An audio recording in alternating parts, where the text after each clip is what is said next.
Hello again, everybody, and welcome to another exciting episode of the Jim Cornette Experience. Today, what are we going to talk about? I don't know, and you're going to find out when I do, because it's Random Order Day here, and joining me, Hawaiian Brian, the podcasting lion, the king of the Arcadian Vanguard Podcast Network, Mr. Co-host to you.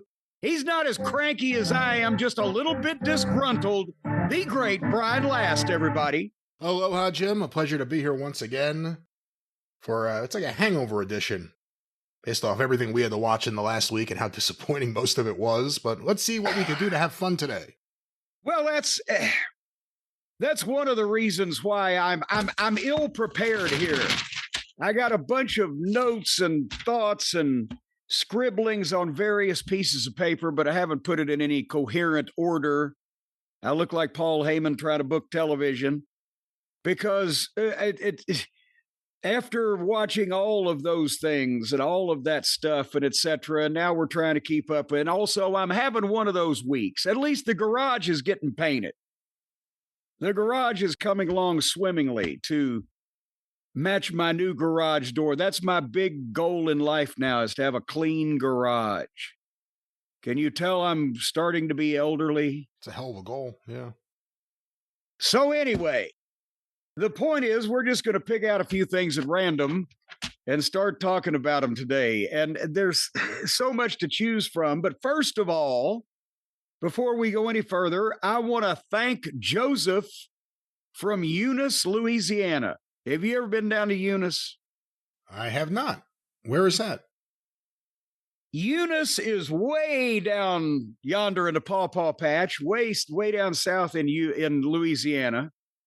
And Joseph sent me a custom-made Midnight Express jacket because he had done one of these for Dennis before, and Dennis even had, I think, tweeted at least one picture of him wearing it or whatever. But it's the picture of me and Bobby and Dennis. It's on the back of the box of the action figures and our red and black, blah blah blah. But just takes up the entire back of the jacket. It's fucking huge, and it's custom applique on this denim jacket and all this stuff. It's fancy. So anyway, I wanted to thank him.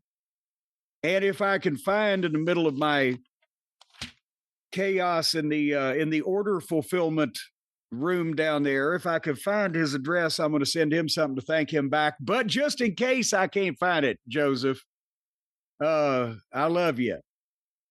And I might as well get the commercialism out of the way quickly. We don't want to go too far with trying to sell things in the manner of the WWE, trying to rip people off. Here's the thing, Brian. But if you'd like to sit here on the air with me and Jim for one whole episode with your mic turned off, let us know how much you're willing to pay, and we could set that up. No, you don't even have to have a mic to turn it off. Just fucking sit in front of your computer and we'll look at you. It'll be a private show. You get to hear the show before anyone else does. A private show. I wonder how much the private shows are going to cost in the WWE soon. Well, listen, it's for money. Each article of clothing is like another fee. It's disgusting, but it's a wonderful business model they have where you could just buy anything and do anything if you have money. They're going to be doing shows for some Saudi princess's wedding, I bet you, before too long. Anyway, I don't want to be like that. The money grubbing, they're grubbing money is what they're doing. It's been in all the news where they're just charging everybody for everything. And I feel like when you run a business, you got to please your customers, right? And you got to go with the dictates of the people who support your business.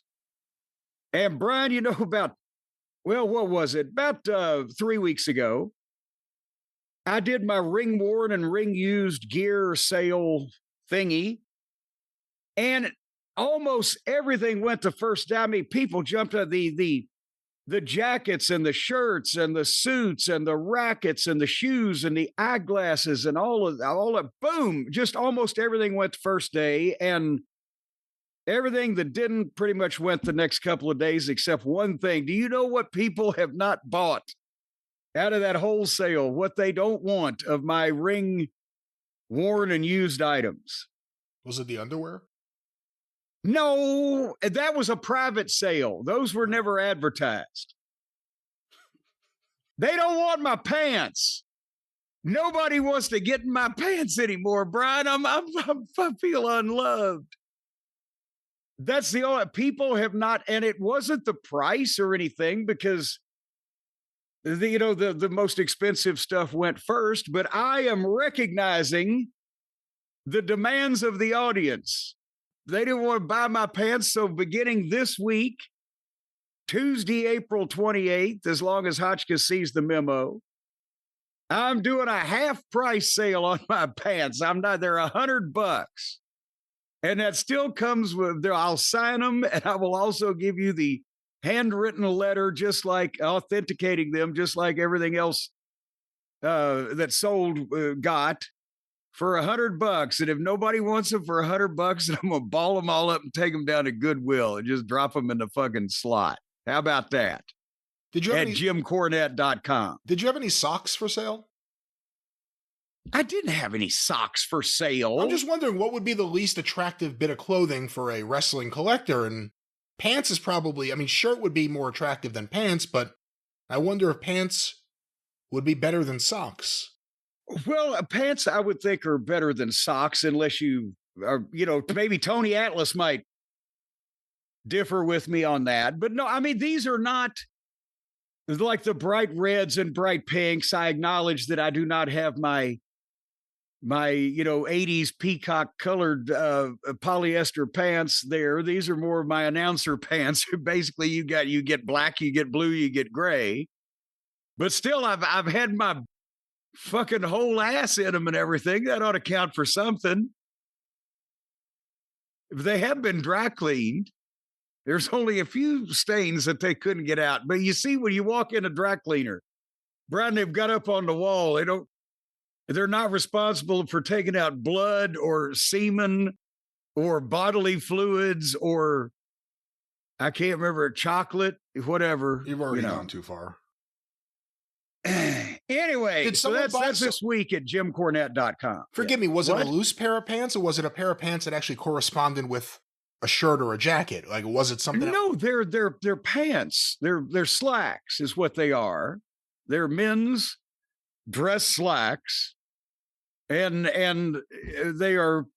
that's what they are. It's like I had suits and they bought the suits because that's a pair of pants and a jacket, but this is just the pants themselves. But I had shirts, they bought those. I had regular jackets, they buy ties, they bought those. They didn't want the pants. All right, so once again, half off, one leg at a time. Yes, you get one leg. The one-legged sale at JimCornette.com. Oh no, John Laurinaitis bought the wrong one-legged pair of pants. That was one of Mama Cornette's favorite jokes. What? That this old guy walks in the tailor shop to get him a suit, and the guy salesman says, "Here, try on this suit." And the guy tries it on, and the sleeves are hanging like 6 inches below his hands, and the legs are too short one side, whatever. It just looks like shit. But the salesman said, "No, look here." And he pulls the sleeve up and he tells the guy, "Now tuck your arm. There you go. Now just keep your arm tucked to your side like that with your hand out. And then the sleeve's perfect here. See? Well, what about the leg? Well, see, what you do is you just pull the leg up a little bit. Just keep your knee pressed to your knee like that where it'll hold it. Now, see, it's a perfect length. Well, what about this collar? It seems a little loose. Well, just turn your head a little to the side and I'll tuck it under your chin. Oh, it's perfect now." So the fucking guy buys a suit and he wanders out into the street. And he's got his one arm tucked into his side and his knees are knocking together while his feet are pigeon-toed out and his head's cocked over sideways. And this old couple sees him and the old man says, "Well, look at that poor old fella." And the old woman says, "Yeah, it's a shame, but don't his suit fit nice?" All right. So anyway, well, it was funnier the way she told it, I guess. Well, she was probably a lot funnier than you. Well, there's no reason to rub that in. Anyway, what are we doing here? Oh, let me throw away that note about the half price. Speaking of people who make way too much money. I have no details otherwise that I just saw this while I was waiting to be invited to this phone call we're having. Do you know what Ari Emanuel and Morris Shapiro made last year running this TKO fucking operation they got going on, this enterprise? Mark Shapiro, and I actually just saw what The Rock made. I did not see what they made. What did I say? You said Morris Shapiro. Is there a Morris Shapiro? There's a Morris Levy. Well, there was a Morris Levy. No, there's a famous Morris Shapiro. It's Robert Shapiro. But that's not more. Anyway, nevertheless, do you know what they made?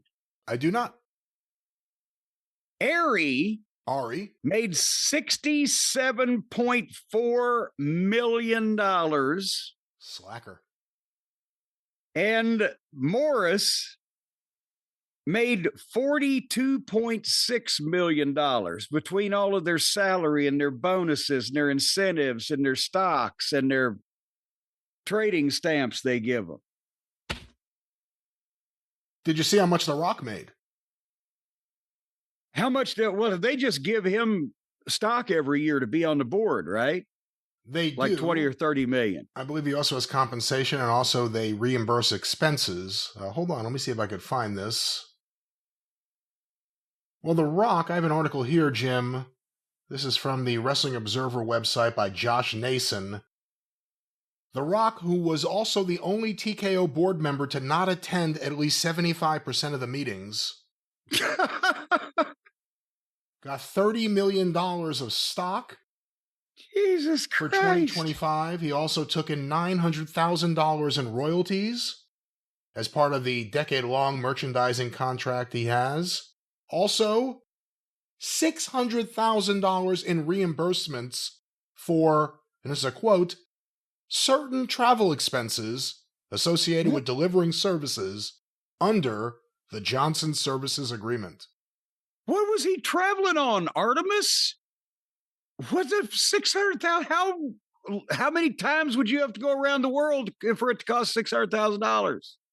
His $7 Productions company also earned less than $120,000, quote, to provide production services for a potential non-scripted project on customary terms. So, The Rock really made out, and apparently Nick Khan made $24.3 million in 2025, which was $2 million base salary, $11 million in stock awards, and more than $10 million in bonuses.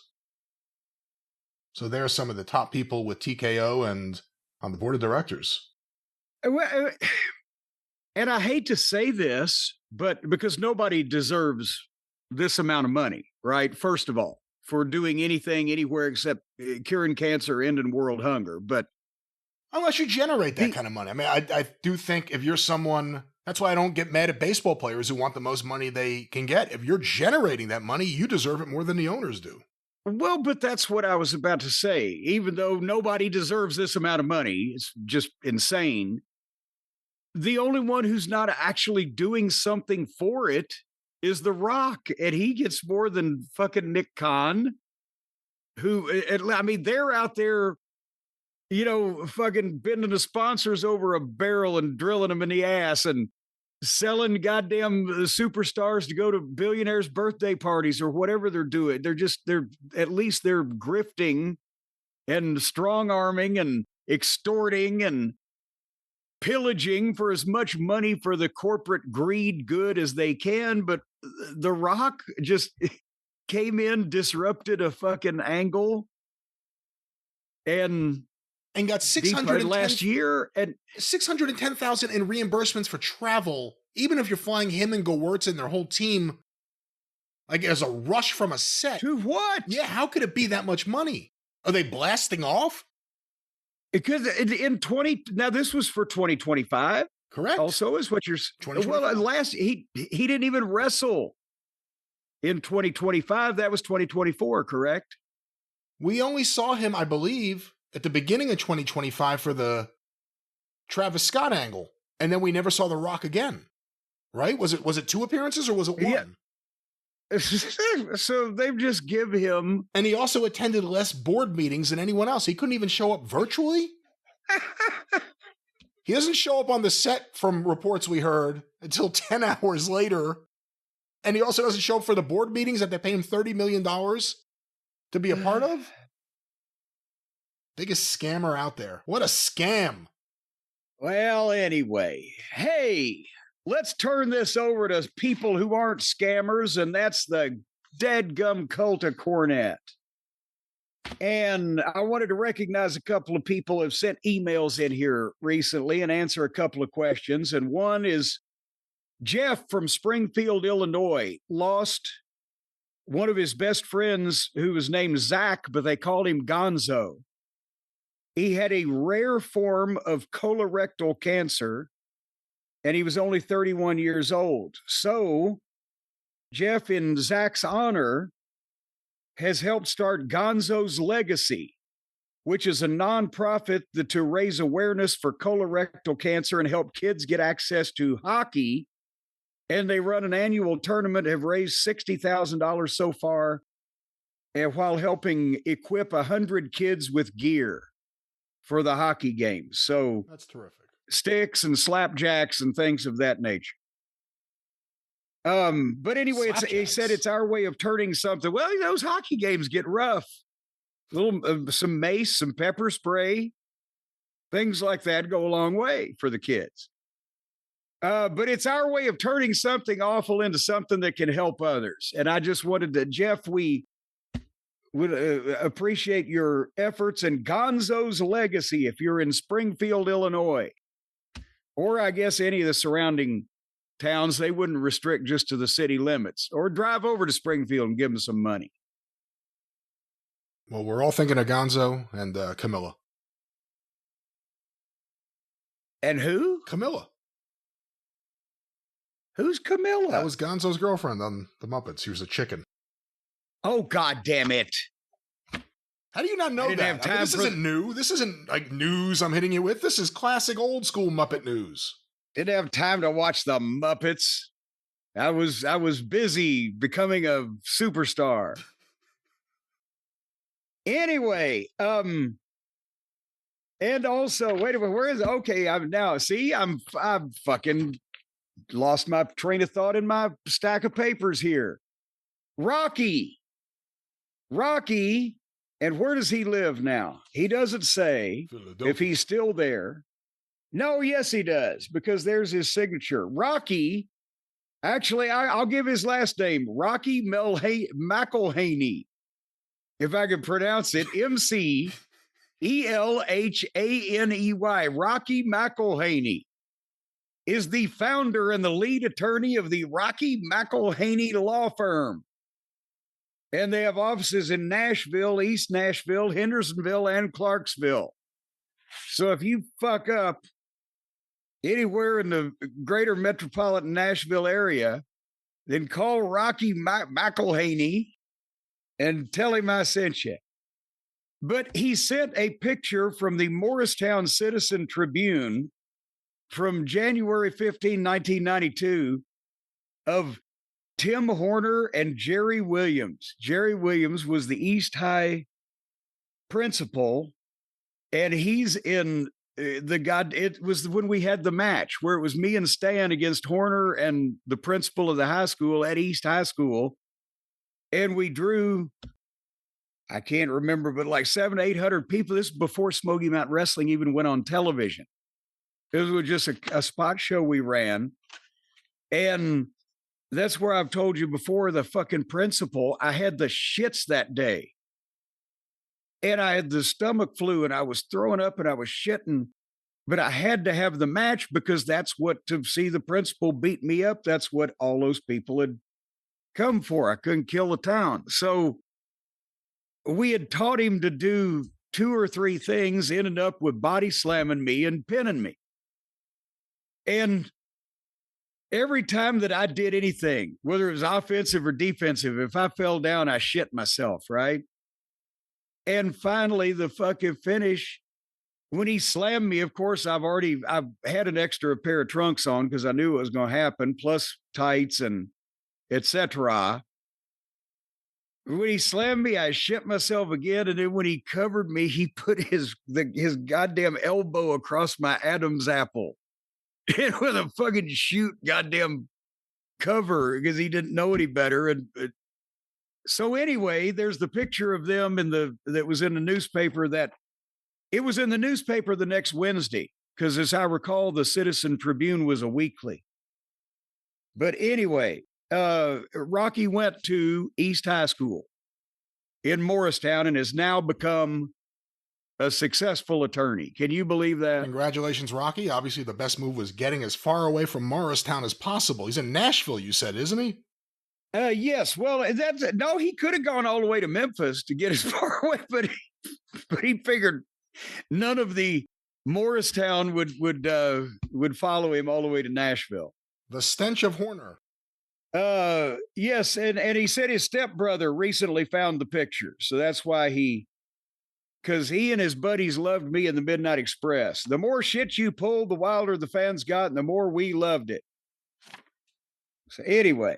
Right on. I have an update on something that we talked about recently. Remember we talked about poor Jonathan, the tortoise, who was the victim of a fake death scam by a fake veterinarian that was trying to garner sympathy to sell cryptocurrency in some fashion. I still don't know how you were going to make money selling crypto on a dead tortoise's memory, but nevertheless,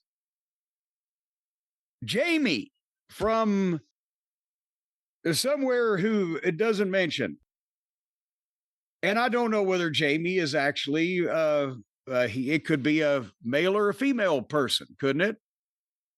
So Jamie of indeterminate origin or sex has said, while listening to the recent Experience episode, my ears perked up when I heard you talking about Jonathan the Tortoise. My late grandmother, Sheila, was born on the tiny island of St. Helena, which is also known for being the burial spot of Napoleon. Did you know that, Brian? I've heard it before. I hadn't thought of it, but yeah. You've just had suppressed the memory. When we were talking about Jonathan, my first thought wasn't to go to Napoleon. That's right. Was to go, yeah, okay. Anyway, Sheila spent most of her childhood there until she left for England when she was 16 years old to start a new life. Sadly, my nan died during lockdown. But perhaps the biggest story about Jonathan the Tortoise, that was an odd transition there. But nevertheless, perhaps the biggest story about Jonathan the Tortoise is that he is gay. The story goes that locals tried to mate Jonathan with females, but he didn't take to them. However, he's been in a relationship with a fellow tortoise called Frederica since 1991. But in 2017, a veterinarian discovered that Frederica was actually a male and is now known as Frederick. What the hell is going on? What is this story? I'm telling you, this is from a person who's real. What? Grandmother Sheila was born there and knows the local scandals and the ins and outs of these swinging tortoises. And how old is Fred? Well, it's Frederick to you. Right, and Jonathan was 195, I believe. How old is Freddie? Well, they didn't mention Frederick's age. They didn't mention that. Are you saying this could be one of these Anna Nicole Smith and fucking, what was the billionaire's name? Marshall type of deal. He was 93 and she was 25. Maybe it's like one of those Clive Davis things where Jonathan had a wife and kids, and then like later on he became successful. He's like, you know what? Maybe I'm gay. Well, I wouldn't have anything. It was the veterinarian or the officials' fault because they misgendered. Yeah, how did they do that? By the way, it felt like there was a team working on this. I missed the penis. Oh my God! Well, with a big tortoise like that, they pull everything right up into the shed, and then you don't know. And if Frederick is as old as Jonathan is, and maybe he's been pulling his up for a while, he could leave his in for 30, 40 years. It'd just be like a month or two to you and me. But anyway, Jamie concludes, I hope Jonathan's thrilling life is turned into a Hollywood story. And I think, as a matter of fact, we should probably call any type of producers that we know, Brian, to take care of that. And a quick correction, apparently I have been wrong in the past when I've made statements. And I want to clarify this because I'm nothing if not scrupulously honest. And remember when I've said that for some bizarre reason, the great 50s luchador, Mexican wrestling superstar Miguel Blackie Guzman ended up 20 years later as an old guy doing jobs for Dick the Bruiser in Indiana. And I was like, however the fuck that happened, I couldn't figure it out, right? Guess what? It's because it wasn't him. Because I got an email. John Lawson, do you recognize that name, Brian? Or he may even be, he's as old as me, so he may be older than you. Is that an old name from the newsletters, like in the 80s? From John Lawson from Terre Haute, Indiana, who had a newsletter that covered, and oh gosh, exactly what he called his newsletter now, I'm trying to remember, but he covered the state of Indiana and Bruiser's territory. I think John's father was on the state commission up there. I believe the name of the newsletter was "This State is So Boring." Oh, come on now. This was when he was still good. You can't blame poor John for 1982. But anyway, he wrote an email. It's been a while, old friend. I didn't know John was still listening or even still breathing, to be honest, at this point in time with our fucking ages. But he likes to play guest the program. But he heard the mention of Blackie Guzman. They are two different people because Bruiser's Guzman originally worked as Raul Guzman and also worked for Vern Gagne on his TV in some preliminary matches in the AWA. But John says Sam Miniker gradually changed his name from Raul to Miguel Blackie Guzman in hopes that people may confuse the two. But and you know, it makes sense because where did Miniker promote and live? Various parts of his life was El Paso, Texas. And Blackie Guzman would have been a big deal to Sam Miniker. So he decides to make his own 20 years later in Indiana. So he fooled me. See, I can still get worked. So this was just some old fucking guy. All righty then. You know, we've been going a while. Should we keep having fun or should we start talking about bullshit? Should we tell the people what Uncle Dave has rated the pay-per-view matches from last weekend so we can get that finally put to bed and out of our minds and move on to other things? Well, yeah, this should be something interesting. We always talk about Dave Meltzer's star ratings for the AEW events, which he typically fawns over to a ridiculous degree. This was WrestleMania, 2 nights. One night universally hated, it seems. The second night, at least with a main event that everyone was talking about, we have the star ratings. Well, Brian, again, I don't have a drum roll anymore because of your goddamn noise filter, so... That's all right. You've been drumming for half the show. You just... Ow! It's like... I'm aggressive today. Neil Peart I'll over here. brook none of your foolishness. Jim, night one. Yes. Jimmy and Jay Uso and LA Knight defeated Logan Paul, Austin Theory, and I Show Speed. 7 minutes, 5 seconds. 2.5 stars. Well, actually, on the old original scale, that works for me. That works for me, bro. Because that would mean that it was okay, maybe a little bit better than what we expected. Not quite 3 stars because it didn't really, get there, but okay, better than average. Jim, match 2, which was also on ESPN2, I believe. Jacob Fatu defeated Drew McIntyre in an unsanctioned match, 14 minutes, 8 seconds, 4.25 stars.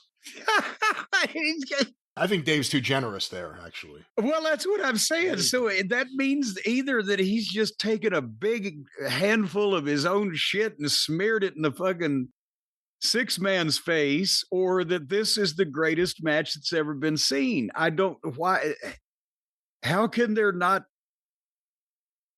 Jacob and Drew. I mean, I don't like the garbage match stuff for all the reasons that we talked about when we reviewed it, as well as the fact of the cleanliness of the garbage that they use. But it could be 3. Is going to immediately go to, oh my God, Jesus Christ, they were standing in the aisle screaming and throwing the babies at each other.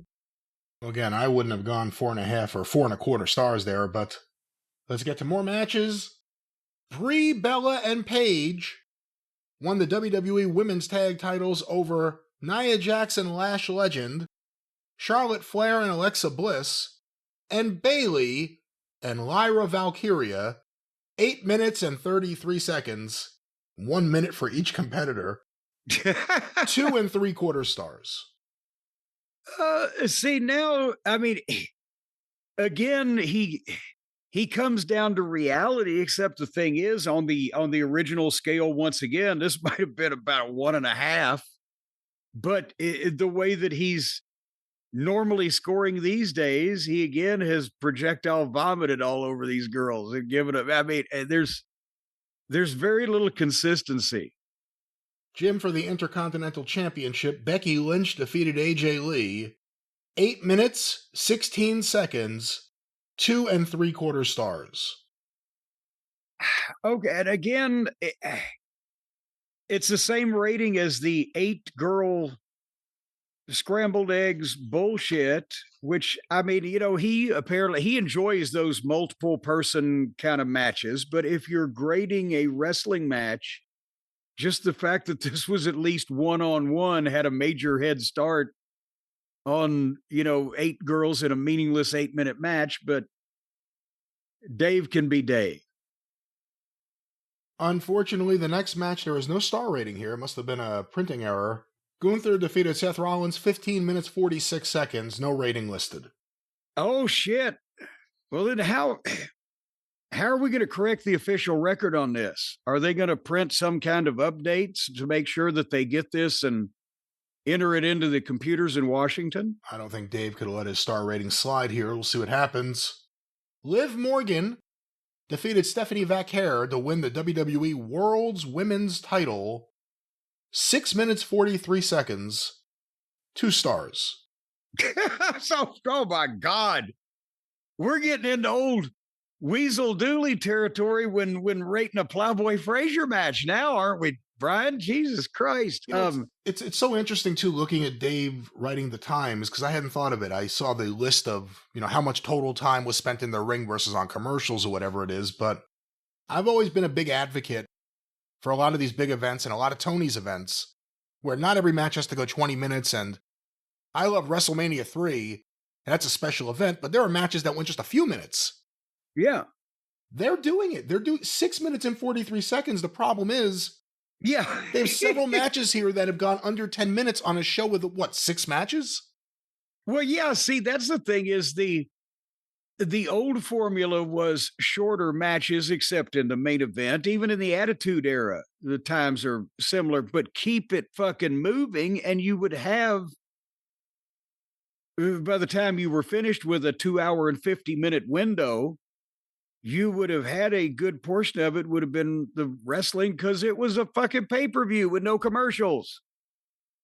Now their time is longer and the number of matches is lower and the time of each is shorter. So, but nevertheless, he should have given at least Stephanie an extra half a star because she didn't give Morgan brain damage again. But she still has black maybe he's eyes. just being sexist. If you saw Liv Morgan, her eyes are still messed up from getting concussed or whatever happened. Oh, yeah. No, with that kind of bleeding in her forehead, And then that's why the eyes get darker when you get a black eye before they get lighter, because the blood continues to settle and pool and everything and blah, blah, blah. It'd take a few weeks. Well, Jim, we're finally here, the main event of night one. And by the way, hold on here. Now that you see it on paper, 1, 2, 3, 4 of the 4 matches before the main event, 3 matches were girls' matches that went under 10 minutes. Yep. And then we got the main event. Cody Rhodes pinned Randy Orton to keep the world title, or WWE title, I should say, 22 minutes, 38 seconds. 3.5 stars. I don't have a problem with that. Well, he's using the old scale kind of from long ago to grade the WWE matches, and then AEW gets an extra 6 because they're his friends. I don't know. He can do this realistically if he tries.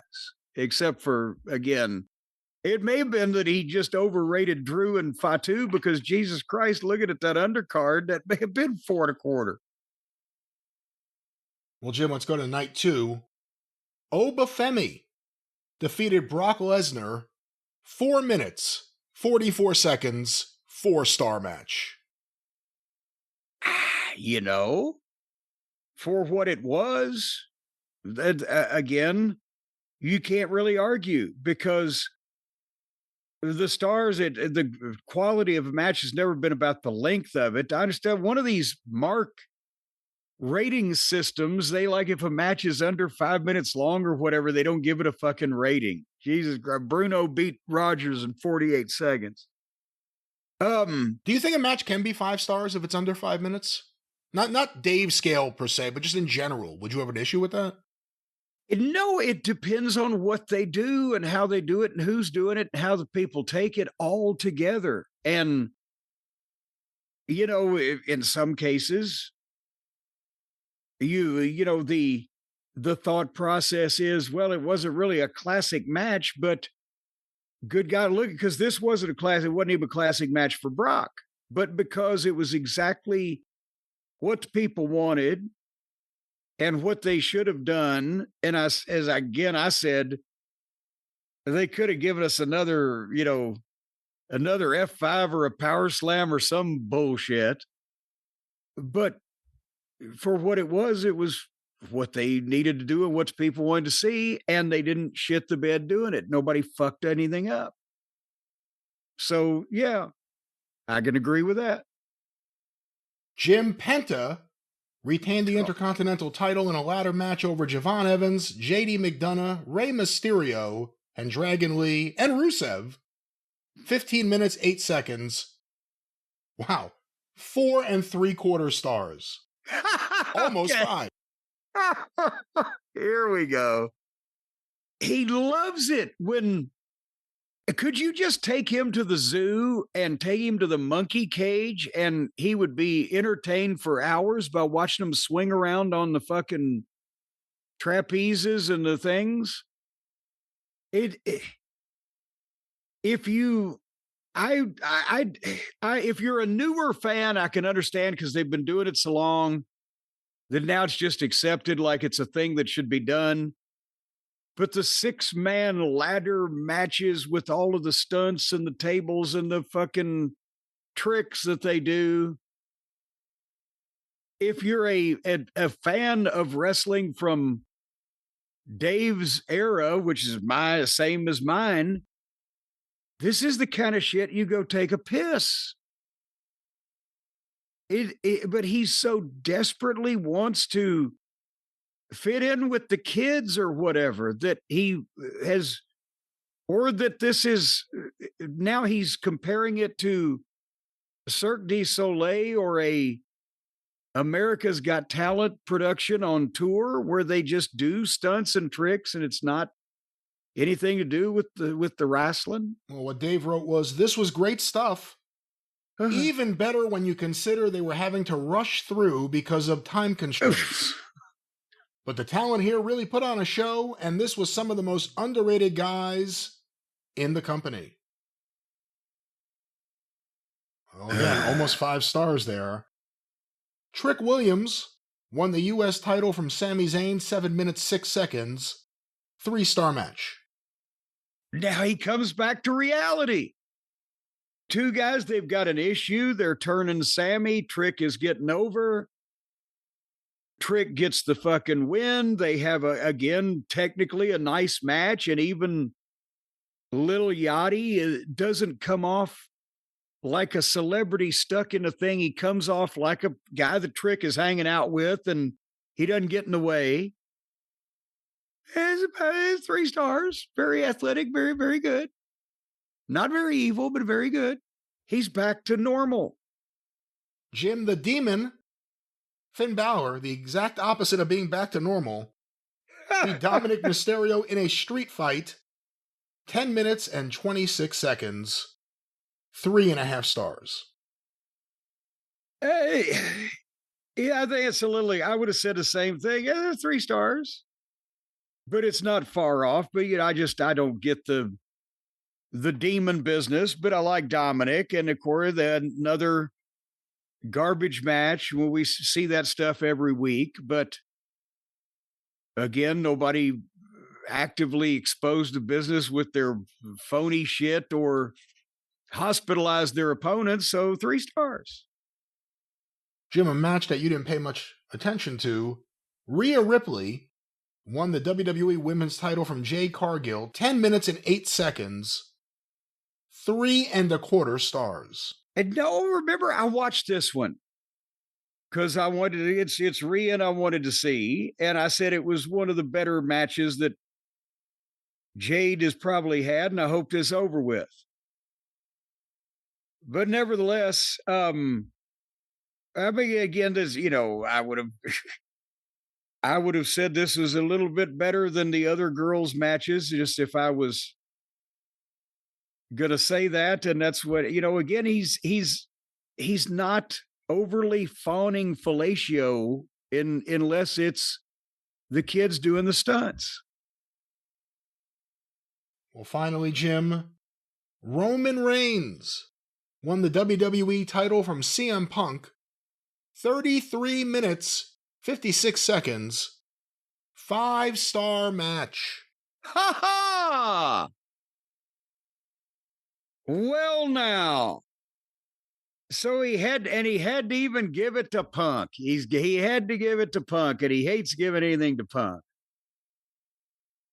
But now the question is, was it 5 stars because of the match, or because that everybody, all of his readers probably told him that this was the only thing that saved the second night, and he had to fucking say that whether he wanted to or not? I don't know. I'm looking in the Observer. You didn't watch Dynamite, I'm presuming, correct? You are correct, and I know what they've done to my boy. Well, he used to be my boy until I disowned him, MJF. But otherwise than that, no. Darby Allin defeated Tommaso Ciampa, 18 minutes, 5-star match. Dave wrote this was probably the match of the week. Oh, Christ. So they were both 5 stars, but that one was probably the match of the week over the fucking only match on WrestleMania that kept the people from setting the seats on fire between the 2 biggest stars in the company.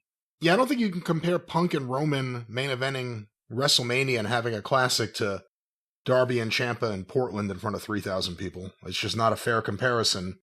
Obviously, Darby and Tommaso really put it all out there. And those are the star ratings. Righty then. Well, I mean, try to make sense of this. If it's the same person, you can't. It doesn't make sense.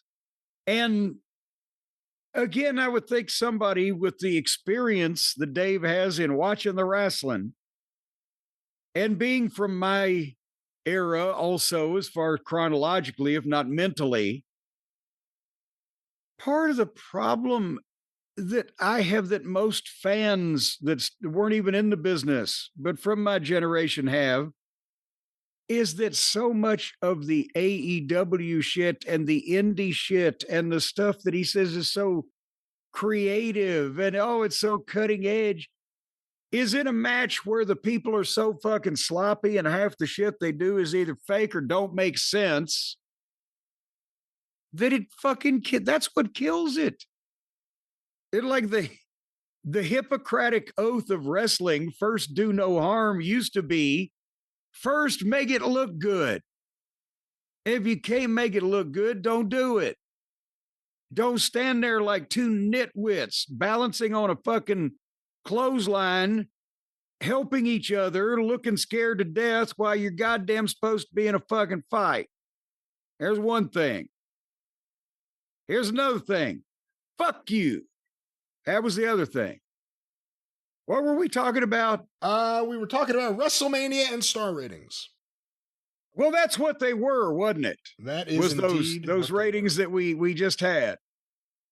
It would be a lot easier if you could just listen to this stuff without having your hands all filled up and or, you know, you could do two things at once. If you could just had something that you could stick in your ear where you could listen to our show or different podcasts or music or things without having to sit down in front of the television and look at something or sit down in front of your computer screen, just something to put in your ears to play audio of various kinds from various sources with various features. Well, that would be the hottest product on the planet and something you could even give your mother for Mother's Day. Have I just had a good idea? Has anybody invented such a thing as that? Jim, I remind you of our wonderful friends that we regularly talk about at Raycon, and of course they have their wonderful, wonderful everyday earbuds. Son of a gun, that's when I thought it, Raycon and my friend Morris Shapiro over at Raycon. They're the ones that's what, it was right on the tip of my tongue. Folks, Mother's Day is coming up and your mother, greedy little bitch that she is going to want something. Let's not phrase it like that. Everyone does. She wants something every year. Oh, please acknowledge me. And you got to leave your mansion and you got to go down to the wrong side of the tracks. You got to take mom a little fucking cupcake and a little candle in it to say Happy Mother's Day and then get back in your limousine and go on back home. I don't know if this example is resonating with the audience. I don't know if this is the best way to present this. Well, whether your mother deserves it or not, you got to get her something because she's going to make you feel guilty. How about that one? She is your mother. She is your mother. She is. So it's her fault that you've had to endure this life. All this goddamn strife and pressure. It's a heaviness. It's on me. I never know where the next fucking bad news is coming from. So to get even with her, the old bat, at Mother's Day, find a gift that actually fits into your mom's everyday life and into her body, in effect. Whether she's going for a walk or running errands or commuting, well, she can have the Raycon Everyday Earbud Classics in her ears and have both hands ready to defend herself in case she's being mugged out in public or at least fend off these bands of roving children I understand are attacking old people these days. Okay, why don't we talk about an area where there isn't crime or problems, just a nice stroll, a nice Sunday stroll. Well, where is that Shangri-La? Do you think there's such a thing as a crime-free town? There has to be a way. Yes. They've become a go-to for everyday listening with active noise cancellation. You can block out background noises like police sirens and fire alarms and fire engine emergency, a thunder, fucking severe weather warning type of sirens where you just block all that out. You don't want to know that shit's going on. It's constant. It's not one thing, it's another. From disaster to heartache to tragedy. But they've got the active noise cancellation. What are you laughing at? Nothing. And a super comfortable ergonomic design that stays put no matter what you're doing, especially good for mom. She doesn't have to use the polydent on keeping the earbuds in because when she starts headbanging to Frankie Valli and the Four Seasons, well, they're not going to come out because I know sometimes if they put them in with that denture stickum, you need tweezers to get them sun. Anyway, here's the kicker. Hey, have you seen any recent footage of Frankie Valli? last few years? Oh, no, I think they cut some footage off of his face, didn't they? Well, no, he still does concerts, but apparently he just lip syncs now. I mean, he's an old man. He's like in his mid-90s, but they still send him out there, and it's really awkward. There's videos of him just standing at the front of the stage, this little old man, holding the mic there, barely moving his mouth, yet it sounds like it's the original recording. Like 1963. It sounds as good as hearing the hits on your Raycon. On your Raycons, but without the plastic surgery. Folks, you know, you can wear these Raycons whether you need plastic surgery or just had it a bunch like Frankie Valli or some of these other old fucks. You don't need to worry about that with Raycon. They don't judge you. You can have so many wrinkles in your face, you look like a Shar-Pei puppy. Your mother could have so many wrinkles in her face that when she wears long earrings, she looks like a set of Venetian blinds. Raycon doesn't care. She could be so wrinkly that when they give her a facelift, they got enough left over to make a midget. Why are we picking Or on Mom? you could give Grandma a facelift and they'd take her so far up, she'd have nipples on her chin. But Raycon doesn't care. It's the ears and the ears. And even if, looky here, if Ma's a little hard of hearing, just stick these things in, crank them up to 10, and then play her some fucking Who or Led Zeppelin and bad idea. Watch her fucking eyes open up. And up to 32 hours of battery life. If depending on how old your mother is, they can fucking work out even. The quick charge function, 10 minutes gives you 90 minutes of playtime. And the awareness mode, if you want Mom to be a victim of all this strife and awareness, around the world, then she can hit the awareness mode and she'll hear the sirens and the bombs dropping and the children screaming as they fall from the burning buildings. But celebrate the moms in your life, ladies and gentlemen. Go to buyraycon.com/JCE to get 15% off the Everyday Earbuds Classic. One of our finest sponsors, Raycon. We love you. We use you. We can't live without you. That sounds like a Frankie Valli song. That's right. Once again, compact size, active noise cancellation, and 36 hours of battery. The wonderful Raycon Everyday Earbuds. Get one for yourself or Mom today. Jim, one more time, that promo code. buyraycon.com/JCE, 15% off. And old people's ears get bigger. You see those old people got them big ears. I think they have washers that'll, if your mom's got like a super giant ear hole, they got some special washers that they can stick these in. Right, and that way it'll. At the end, I don't know why you're introducing, once again, features that are not there. I thought they had something like that. Once again, buyraycon.com/JCE. All righty. Hold on here. Let me cross that off my list. Speaking of the WWF, while we're on the subject, and by the way, should we even talk about now that they admitted it was a work as soon as everybody, I guess, figured out it was a work, but in some fashion or form, Seth Franklin Rollins and some Mr. TV announcer, like Ernie Ladd would say, on the NFL program, gotten a fake shoot. And Seth stormed off the show only then to come back out later on and hug the guy. And it was all a work. We fooled you all.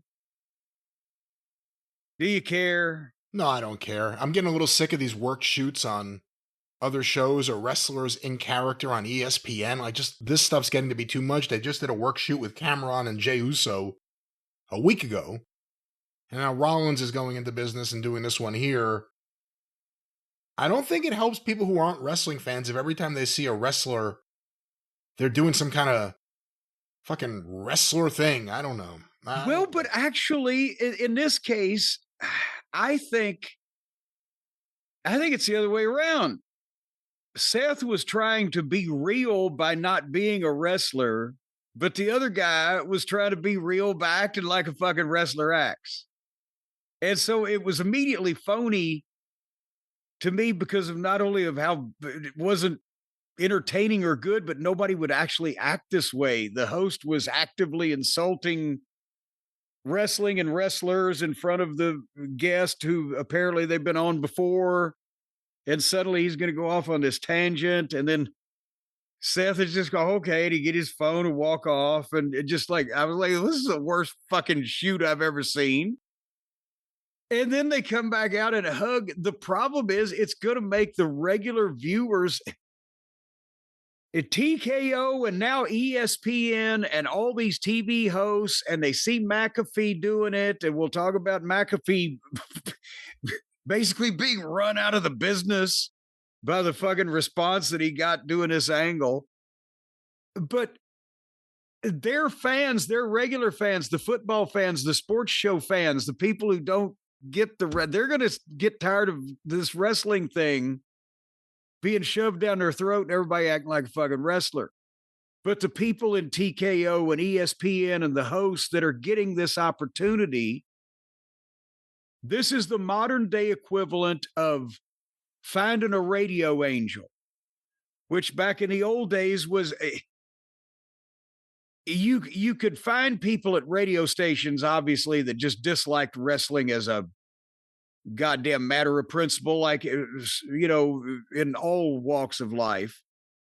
But most of the time you would find that the radio people were more accessible to wrestling than the TV people, because the radio people always wanted to get, nobody knew what they looked like. Their voices were known, but they wanted people to know who they were, or they could get on TV, or they could go to the show, they could be somebody, people would see them. They have no audience, right? They have a big audience, but they got no live audience. Well, now it's the same goddamn thing, but these people have audiences, but now they get to act like these people that they've watched. And you see what I'm saying, Brian? To where it's thrilling, whether it's thrilling the TKO people that are trying to get involved in creative because they think, oh, my guy that I represent, that I agent, is perfect for this wrestling thing, and he's going to be the next Stallone in the movies and all that, blah, blah, blah. Or, oh, this crossover, this age demographic, we need some of these people, so we'll get High Show Speed to kill one of our wrestlers. Whether it's that kind of interference or just the interference of all the show hosts and the assimilated personnel that now get to act like wrestlers and do wrestling shit with wrestlers. The fans aren't going to like it, but their fucking regular viewers are going to hate the fuck out of it. There's my point. Yeah, I agree. But that comes to the other part of what I was going to talk about today also, while we're on the subject of these people at least. Ari made $67 million. Morris made $42 million. The boys, the boys and girls, all the talent at WrestleMania weekend had horror stories and were up in arms and were physically involved in altercations with the various fans. And I know some of them you can't call fans, but they're all in various points. They're celebrities, and they were mobbed by people with very little assistance from the WWE, apparently. And at the hotel, the casino, they're part of this major casino, so they can't just take the whole place over, but they couldn't somehow provide any way for the guys and girls to get back and forth unmolested. And there was multiple incidents over that. And a bunch of guys, and as I said, complaining about it. And this is a complete opposite, Brian, of the most dangerous place for us in a territory days used to be from the time we left the locker room, went to the ring, had to match till the time we came back. And then getting out of, as I've mentioned many, many times, stories about getting out of the parking lot. But otherwise than that, you know, that was not an issue. Now it's not, people are wanting to hurt the guys and tackle them and kill them or stab them because of the bad things they've done. It's a spur of the moment thing. It's now the WWE has made these people celebrities, and they can't go anywhere without being recognized. And now they just throw them loose in the middle of a fucking Las Vegas casino with thousands of people wanting fucking autographs and expect there's not going to be issues. How can they make a combined, two guys made $100 million last year together, but they can't spend what, 50 grand on security? What would it have taken? It's an interesting thing. I don't know how this compares to previous years. We've heard a lot of stories come out about complaints from the talent that there wasn't enough security, specifically at the hotel, but not just there. And everyone from active wrestlers to their families to legends that were in town have all had stories about being harassed, bothered, stalked at times by weirdo fans. It's interesting this year. I mean, unless I'm wrong about this, I believe it would be the least amount of international travelers they've had. Yeah. A lot more domestic rich people, I guess, paying for. Well, and they said there were people from 69 countries, but it could have been 2 people from the Isle of Man. So, that many people have remarked about the lack of accents, and I think just the musical performances that weren't done in the audience alone indicates less foreigners. I saw a video TMZ had of CM Punk slapping a phone out of a fan's hands. Apparently the fan had, again, I don't know what word you want to use, stalked, bothered AJ Lee and Bailey. Well, Bailey and AJ were talking and trying to hug in the hotel corridor leading up to the fucking elevators, and there's this person with a phone is coming in and trying to record not only them hugging, but what she was saying to her in private during their hug. And they moved away to get away from it, and the guy followed him. So Punk came over, pow, here you go. And he was right but to nevertheless. do that. And he was right to do that. I have no problem with that.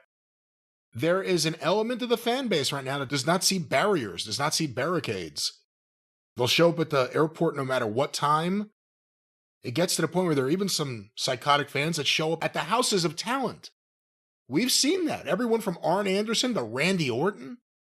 We've seen video. It happened to you. Someone showed up at your fucking house and just thought somehow this is acceptable. I'll just show up here and ask for a bunch of free autographs.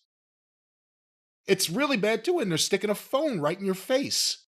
If you're at the hotel, WrestleMania weekend, and you're talent, you don't need someone sticking a phone in your face when you're walking in the lobby or anywhere you go.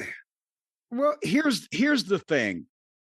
They don't understand because I just wanted to, get a picture or whatever. But you're one of how many? Take a look around you.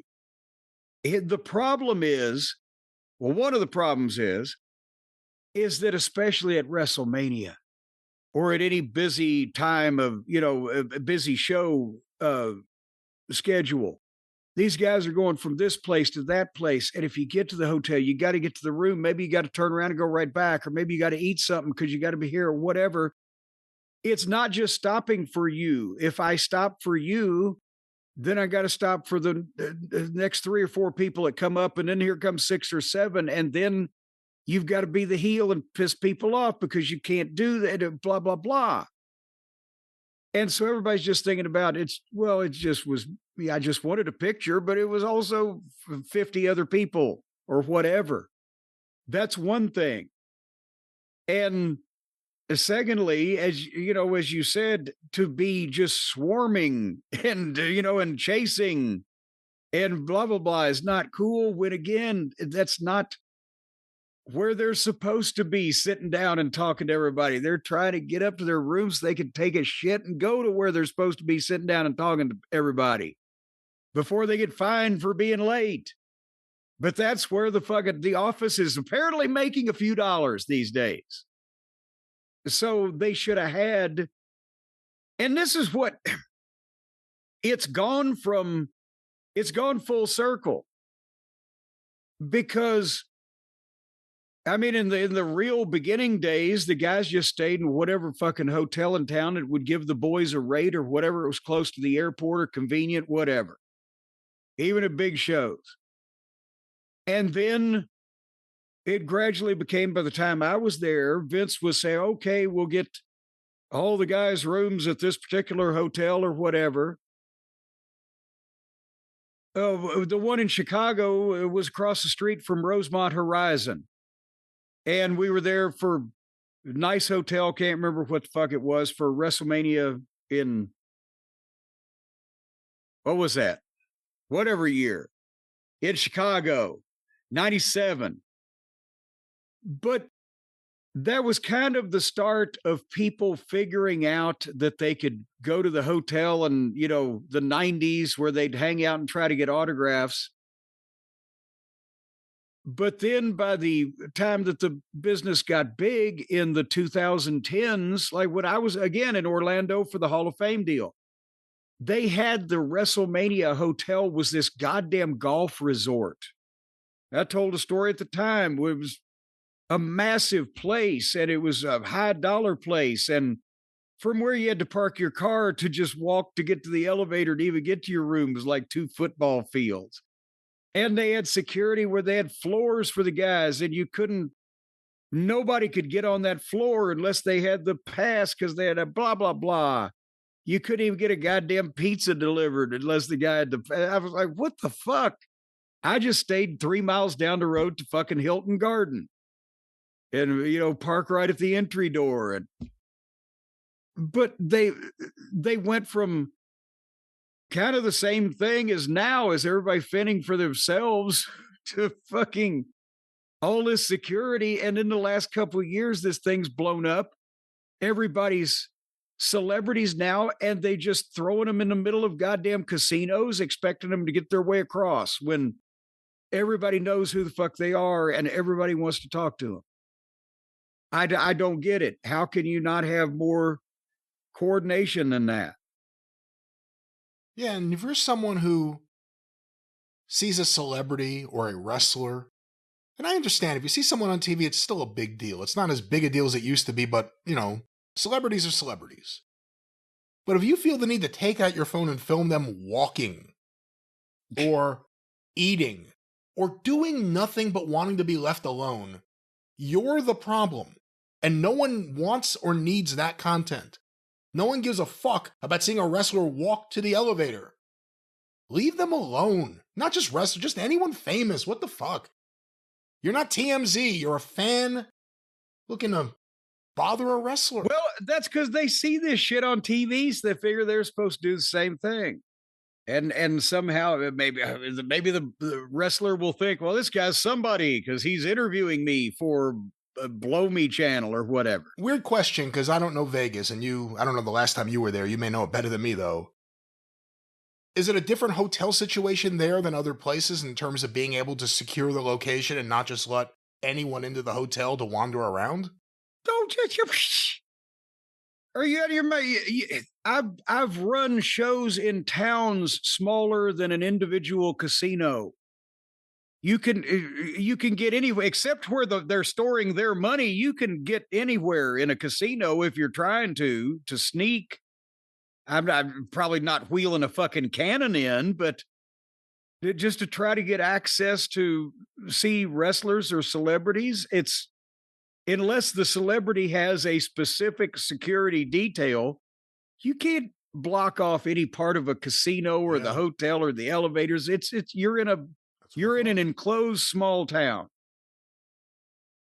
And that's we didn't used to have rooms in fucking casinos. At least I don't know. I wasn't there when they did Trump Plaza or whatever for those WrestleManias, but since it had Trump's name on it, probably all the rooms were empty anyway.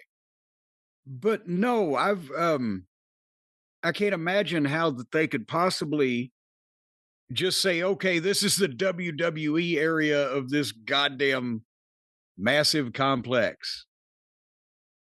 You got to get from one place to another. You have to go. Well, that's the way they do the casino is when you go in the front door to get to where you check in, you have to go through the casino. because they want the whole life there functions on getting people to go through the casino. Anyway. Well, probably the last Mania in Vegas for a while. But see, that's the thing is, it actually, when I think about it, it's the exact opposite problem, but it's the same thing. The promoters now that nobody wants to, we hope, fingers crossed, nobody wants to shoot the guys or stab the guys or cut the guys or tackle the guys and beat the guys up because they're mad at them because they're heels. They just want to get free autographs and all this weird personal contact that some people want that crosses the line. But in the old days, the only time that they would change the building, everybody's seen the pictures of the setups of the arenas in those days, where I've worked places where there was literally 5 feet between the front row seat and the ring. And I'm supposed to stand on the floor and be the heel manager in front, 4 feet away from all these people, can reach over and just tap me in the fucking head, or the tight aisleways or the whatever. And the only time they would make a change is when the building had a lawsuit or the promotion had a lawsuit. As a matter of fact, that's why in New Orleans at the downtown auditorium, in those old videos, you'll see that bicycle rack barricade had New Orleans police barricade on it, because they had so much trouble in that building that the cops put that barricade railing up. It was, I think, 15 feet on all sides of the ring. So it was the only building I really felt safe in. But it would take a problem to get them to change, where we were fighting our way to the ring and or fighting our way back every night, or that close to people getting us or hitting the ring with those little goddamn clothesline fucking ropes around the ring instead of railings. And it's going to take some kind of goddamn incident or lawsuit. Probably now the safest place to be in the professional wrestling industry is between the entrance ramp and the ring and back, right? Then nobody can fucking touch you. You can see them coming a mile away. They'd have to be picking you off with a fucking high-powered rifle from the fucking bleachers. And nobody has any heat, so it's not like anybody's going to goddamn come across, try to attack you. But then once you're out in public, it's like you're a goddamn movie star, but you're just walking down the street with your fucking girlfriend. And anybody can, so that's what it's going to take, maybe, is an incident or a lawsuit to cost them some money. And say, well, maybe we better keep an eye on these fucking people while they're out in public for us. Well, that was WWE news. All right. Well, Brian, I am again, for the past week, clean and sober from AEW programming as far as a visual inspection. But there was one thing that I have to note, not because of, we're not going to critique the performance since I didn't watch it. We're going to acknowledge that it happened. And I've criticized Tony's booking often in the past, but I just don't understand how you can drop a ball that is set up on a tee in front of you and left alone there for you to caress if you want. MJF was the champion, whether you like it or not, and he disappointed me when he became one of them, gobble gobble, but he's even proven to the AEW fans that he can do the freak show matches. He can talk. He's still over to that fan base, despite all they've done to him. He's the world champion. And then you've got Will Ospreay, who, whether again you like it or not, out of the choices they've got, he's the baby face. He does ridiculous shit and he doesn't know what wrestling is mentally. He thinks he's in a video game, but he's athletic. He's a nice looking young chap. If he slows down, you can understand him. He tries to have a personality. and the people like him. So it was made, and you've got Wembley Stadium in August. And you have a dream scenario as a booker where your top babyface that I just mentioned, Will Ospreay, suffers not one injury, but accumulated injuries that require surgery, and it may be career ending. And it's a shoot. And then it's also a shoot that he recovers from that and he comes back and he can still do all this shit. So now you've got the chance for 6 months that here is AEW's in the grip of this fucking evil, loudmouthed, obnoxious motherfucker MJF. And here is goddamn Will Ospreay, who has battled his way back. And even with the bad neck, he piles up the wins and he's coming for MJF.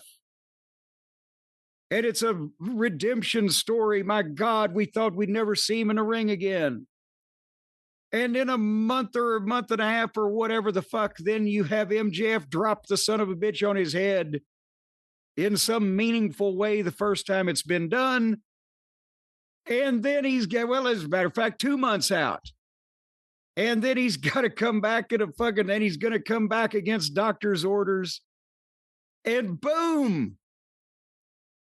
What? How the fuck can you not do that? Brian, help me. Maybe Tony believes that he could still do something big with those guys and just set it up closer to the date.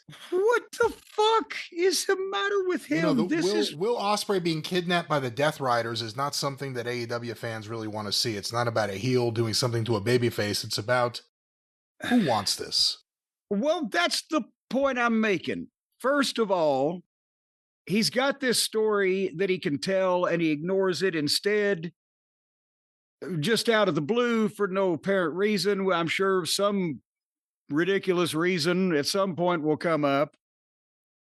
But it just throws Darby back in there to win the title in an angle match. For what? Out of the blue, when he wasn't even figured into this thing, like inserting McAfee, but only smaller. And confuses the issue, and then Ospreay does nothing but get beat. When on his big return, he gets beat. And then this past week, and again, a lot of people on the internet, they were trying to defend it, say, well, didn't you know that MJF was going to make a movie? Why, he's been on the sheets for months or whatever. Is it the tweet that, oh, you dumb shit, he's still there. He's not going to make a goddamn, if he's going to make a movie, he was close enough to goddamn make Wednesday night and next week. You dipshits. But like that, if he was going away to make a movie suddenly, would explain let's just switch it out of the blue in a bullshit match with a person not involved in anything that we've done. But MJF comes out to cut a promo on Darby, and his promo is interrupted by Kevin Knight, who, now think about this, Kevin Knight is a champion in AEW and MJF is not. Did you watch this? No, I didn't watch I read the transcript of the thing. I didn't watch the show. Okay, because I had it on one of the monitors on mute. I was watching the Mets game. They ended up winning for the first time in a while. It was a big deal. But I went back and watched this. So let me just preface whatever you're going to say. MJF was fine here. Kevin Knight was embarrassingly bad as a promo. Like, not ready for TV, not ready for developmental. Like, no one talked to him in advance. It was really, really bad. Really bad. He shouldn't be talking. Well, then there's a bigger problem, because I said I didn't watch it. I read the transcript of what happened, but just the point is that MJF, and they set up a match with Kevin Knight for next week. I assume, hopefully, for MJF to win, but is it for his belt? Because then is MJF going to be the TNT champion now? And But in the same program, Ospreay wrestles Mark Davis. Then tell me if you saw this. They did a doctor stoppage where Ospreay couldn't continue against Mark Davis. So Ospreay loses again. Mark Davis finally gets a win. The only person he's beaten is Will Ospreay. Hey, listen, they're milking the Will Ospreay's hurt thing because he's just nonstop selling, and you believe it because you see how he works and he's covered in tape. So they're really going for it, but the result of this match, and I wouldn't book any of this the way they're doing it, that wasn't the most troubling part of this whole thing. It was the post-match. Well, then as you mentioned it earlier, I understand that he was assisted by the big group of heels. Yep, they kind of dragged him off the way. You ever see the movie Ghost? When the evil spirits come and carry someone away when they finally die? It was kind of like they just took him off to wherever the fucking Death Riders go to not bore us. It's horrible. Horrible. So that's what I'm saying. They've taken the belt off MJF out of nowhere, suddenly, for no explicable reason, in a match that wasn't even advertised days ahead of time. And now he's working with Kevin Knight, who's not ready for prime time. And Ospreay has not only not won since he's been back, but they dropped him on his head enough in his return match that, well, it's bullshit now to do an angle dropping him on his head, because how could you do it anymore? He'd be dead if it was a problem. But now he can't even fucking make it through a goddamn match with a guy who hasn't beaten anyone without the doctor stopping it. So what they've told me is he's a physical fucking wreck and he shouldn't be the world champion. Not he's a goddamn athletic marvel and he should be the world champion. So what? And then they kidnapped him. Yeah, in further AEW news, apparently Britt Baker was spotted in the crowd at the NFL draft wearing WWE merch.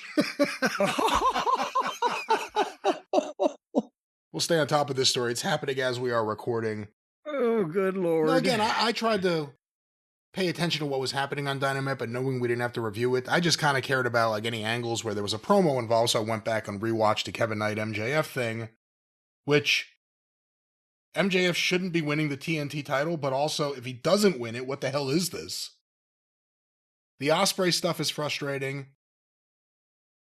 The Darby match, which got 5 stars in The Observer, it was certainly a spectacle.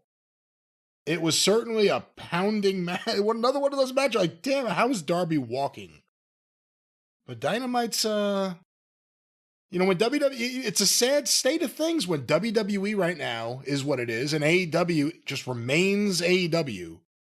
Except now Tony's going with his instincts, which are to have Will Ospreay kidnapped by the Death Riders before Wembley. Those are his instincts. Yeah, that was Dynamite. Any other Dynamite notes you have, or is that it?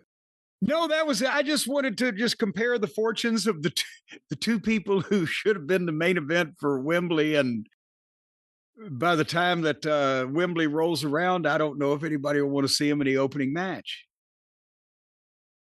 But yeah, they need an international star. That's what they need. They need somebody known internationally, or someone from not from here to go there. This is a transition I'm trying to do to the fact that Ric Flair is mad at a foreigner. Well, Ric Flair's mad at someone who's not Egyptian, which is a rarity lately. But on the other hand, he may not know exactly who he's mad at or why. Ric Flair appeared on... I have not heard this. You see, you sprang this on me right before we were going to go on the air. You heard that Ric Flair was mad at so-and-so, but he's not sure exactly who he is. I said, what are you talking about? He said, let me just play it for you on the air, is what you said. So I don't know what's going on here. And what he's going to reference, I'll tell you that, is when, in an awkward segment on SmackDown we reviewed last year, Tiffany Stratton and Charlotte Flair went at it, and Tiffany brought up that Charlotte's been divorced, and then Charlotte said that Ludwig Kaiser was jumping into her DMs. Yes, I remember we talked about that, and that's where, and Tiffany had done the slide out real quick so Charlotte couldn't get a shot at her, and then everybody thought they were going to shoot, and then they didn't shoot. And since that time, Ludwig Kaiser, real name Marcel Barthel. See, that fucking just pisses me off, because I just want him to be Ludwig Kaiser.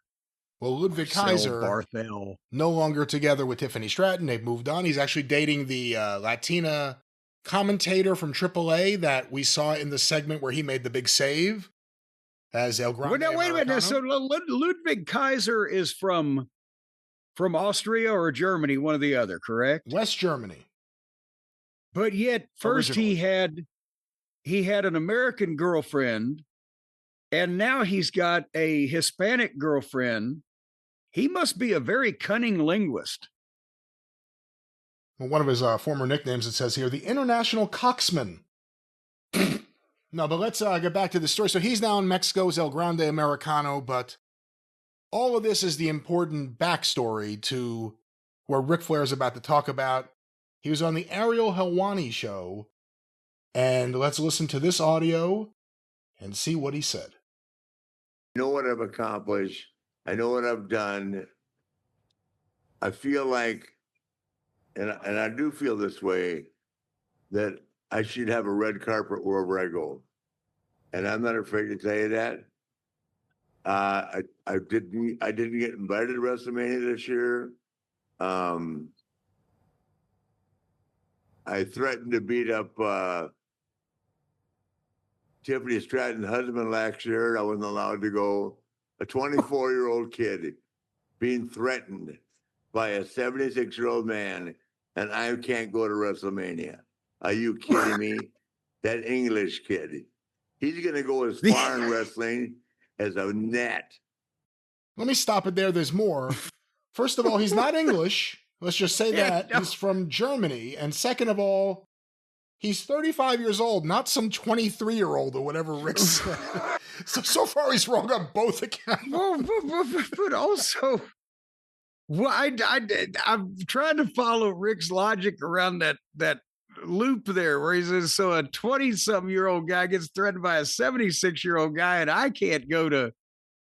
Well, you're the one that threatened him, though. I don't. What's happening here? If any of this is true the way he's saying it, but let's go back to more from the Nature Boy. He'll be a fly on the wall in a year. What happened there? Well, they had that thing, where Tiffany made a smart remark about Ashley's divorces, which we both know she's not smart enough to have written. Somebody gave her a script. And then he implied that, I'm just going based on social media, once again, which there's a lot, that he was implying that he wouldn't bum one off Ashley. And I went, okay, I need your number. I got it, which I can get anybody's number I want any minute of any day. And I called him. I said, hey, when I see you, I'm going to beat the shit out of you. So he went like a little bitch, told Hunter, and I wasn't allowed to go. All right, we will return to this. There is more, but let's stop it there. What did Ludwig Kaiser say on, I have a hard time believing that he would say I wouldn't bum one off of. That doesn't sound like terminology he would use. How do they say that in Austria? Well, I'm looking it up to see. Okay, how can you look that up from a year ago? This is from a year ago. Oh, Jesus. Ludwig Kaiser responded to being mentioned on SmackDown. He took to Twitter, tagged Charlotte Flair, posted a video of Shawn Michaels telling Diana Smith, please do not flatter yourself. That's the angle you were a part of. Yeah. That was one of my lines.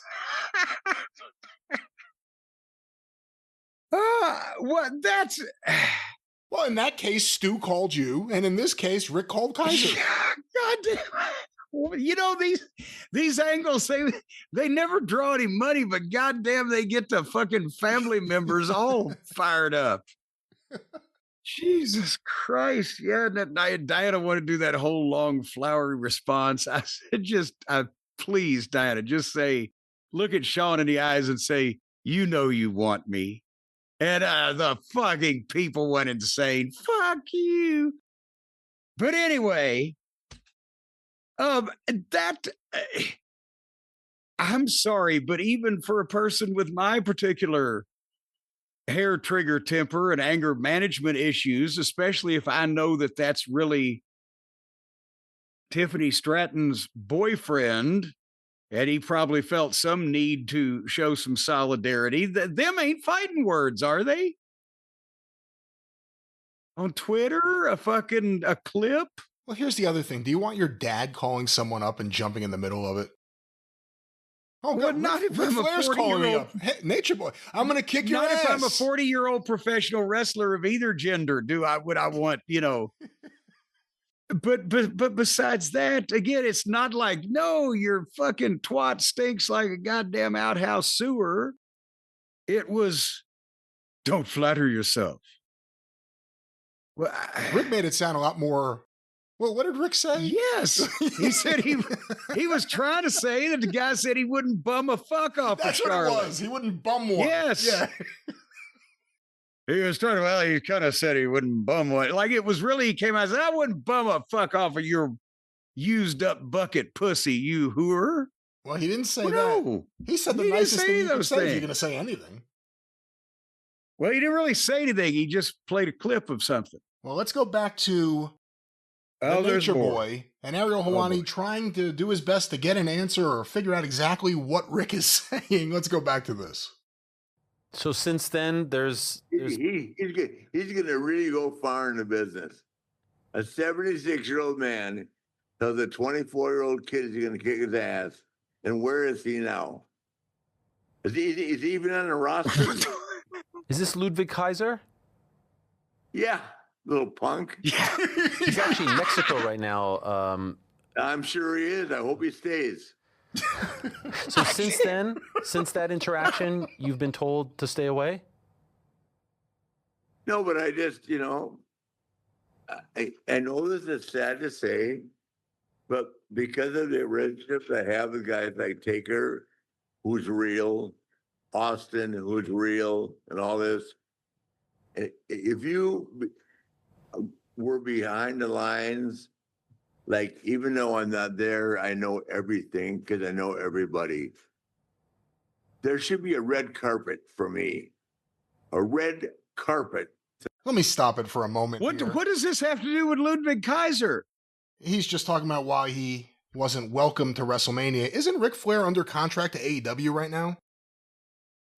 Still? Well, isn't that turned out to be the bone of contention of the Roots of Fight clothing thing, is that they're doing a deal with the WWE so that they removed people who weren't under contract or whatever the fuck. I don't know what the legalities were, but the point is he was just mad a couple weeks ago about that. So I don't. Well, there's a little bit more. Let's go back to the end of Ric Flair's thoughts from the Ariel Helwani show. Please don't say it like the end of Ric Flair's thoughts. Don't say it like that. On this subject. This was the last one he ever had, folks. To the front row. And that's how I feel about it. What my contributions to this business and the work that I put in, hours of trying to make wrestling something that it is today. And I got to have problems with politics. Give me a break. Come on. I mean, I'm not mad at anybody. I understand it's politics now. It's too much politics and not enough wrestling. Well, there it is, Ric Flair on the Ariel Helwani show. It's undeniable what he's done for the business, and I can't even say that he shouldn't have a red carpet rolled out for him, but I don't know if he's the one to be saying that about him. Is there an element of lack of humility to the point where people are, oh, come on now.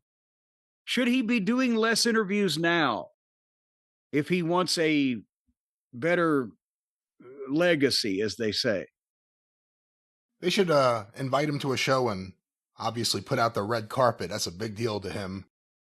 And then Ludwig Kaiser should go up to him and say, hey, Rick, let's go find that 20-something-year-old English guy you're looking for. I'll help. I'll hold the son of a bitch down while you kick him. Is he even on the roster anymore? Yeah, he's like the #1 star in Mexico right now for AAA. Well, good. Tell him to stay there. Well, there it is. Well, but at least that way, if Rick remembers what he looks like, he's going to be wearing a mask the next time he sees him. Well, that's the a lot of listeners have sent that over. That's the Ric Flair on his thoughts about Ludwig Kaiser. Well, a lot of people have thoughts, Brian, is what they have. Before we go, we'll close out with our review, if that's what you can call it. And we're giving SmackDown folks one more week before they piss us off, too. Just so you know, because we've been so unimpressed by the Raw after WrestleMania that by the end of this program, we're going to tell you about the SmackDown after WrestleMania. And if they don't do a better job, we might just start filing that one in the fucking circular file as well and stick to Raw and maybe not Raw, not Dynamite. Brian, here's what we're going to start reviewing episodes of The Wonder Years from 1988. I understand Jason Hervey gave some stunning performances. But anyway, before we do that... The Hulk Hogan documentary series on Netflix, we're going to watch that and talk about that.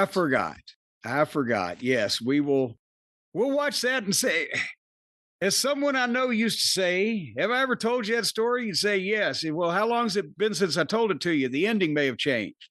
We're going to see which story they tell of Hogan on this one, and we'll have that, on the drive-through? That's right, on the drive-through program. That's right. Find out how many of Jim's photos from 1979 were used without permission in this documentary. I understand that's happening also, but anyway, here just real quick before we get to the final part of the program, I wanted to this is a legitimate open offer, Brian. This is a request for knowledge. I want to be educated from the people out there who keep records on these type of things. Because I want to know. This is not a self-serving exercise. I want to know who the people are that rate above me. Because I looked this information up last week, and I was going to bring it up, and I just didn't. It was something that I had thought about, because I keep getting the people on Twitter and the naysayers, the AEW fans that go, well, his opinion doesn't matter. And it was started by, 10, 15 years ago, when the younger generation of some of the wrestlers didn't like the critiques I had of their performances. Instead of saying, you know what, maybe I fucking suck because this guy's, kind of made a lot of stars and shit. He doesn't know what he's doing. He's a shits. And all of his companies have gone out of business. He doesn't know how to book, and he's totally out of touch and behind the times because he don't like me. Right. Specifically, it was the Young Bucks and Colt Cabana that spread this because it helped them. Well, and there were others that would hop on the gravy train with it, and it went in that direction. But so I thought, okay, legitimately, let's ask this question. Brian, you have a pretty good memory when it comes to wrestling history, but I open this to all we've had so many people in the cult of Cornette, the listeners out there that done research and said, X amount of people went to this show and this did such and such rating, whatever. They do all kinds of research. So enlighten us. Who on the list of promoters and bookers that is alive right now in the year 2026? And I know there's 6 billion people in the world. So it might be hard to track all of them down. So let's just go with North America, United States and Canada. That way we're confining ourselves to around 500 million people. That'd be, give or take a little bit, approximately. That's the pool we're going for. Of those people, who alive as a promoter and booker has drawn better than Jim Cornette's businesses? Now, you can't be a multi-million or billion-dollar corporation. Remember we talked about this when I mentioned this when Brian Armstrong, Road Dogg, quit, left SmackDown. As the show's not probably going to get appreciably better or worse just because he's one guy. Even if he was good, he's filtered by bad, or if he was bad, he's filtered by good. But you can't judge anybody's work as a booker unless they've been responsible for it themselves, basically. Have I made that point correctly? I think so. So we're not talking WWE. We're not talking about WCW. Big corporations with changing rosters and giant fucking creative staffs, whatever the fuck. We're talking about, if you're so fucking smart, either go out and start you a promotion as a promoter or get you a job as a booker and do better numbers than this. In the wrestling business in the last 35 years, since the closing of the territories, except for Tennessee, which we'll mention, pretty much the last 35 years, who is on that list? That's fucking 35 question years, we were that's asking. What you said 35? So we're Yes. going back to 1991. Well, even 1990. I mean, just 36 sounds like an odd number.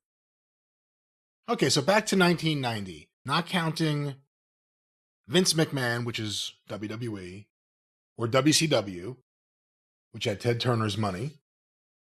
And to be quite honest, it wasn't like Dixie Carter was writing a check out of her checking account. Panda Energy, which was worth at least in the hundreds of millions from what I understand, was the corporate overlord. And again, nobody was the booker. Obviously, Paul Heyman is still breathing, so he's on the list. Well, I'll tell you what. Well, maybe not more successful, because, I mean, we're talking about, what are we talking about, big houses? Well, here's the thing. Since everybody likes statistics, because you can judge this in a variety of ways. And by the way, with Tony Khan, he's not really a major corporation, but he's spent so far, regardless of what has come in, what the revenue of AEW has been in the last 6 or 7 years, we can probably easily believe he spent $750 million out, right? So I'll even give Tony his asterisk and put him right over at the top of the paper. He's a class unto himself. Nobody has ever spent a tenth of the amount of money that he spent to get a wrestling promotion off the ground. Nobody has ever done this. Let's let Tony be all by himself at the top of the page, okay? This is a special case. I'm not even going to argue. And then no corporations except for Tony Khan? Well, because he's not a corporation. He is a billionaire. With a corporation behind him, or at least a corporate office behind him. Well, no, but it's his father giving him money. So it's not a real fucking company. I got to invent something. That's the key. It's that patent money. But that's the greatest fucking money there is.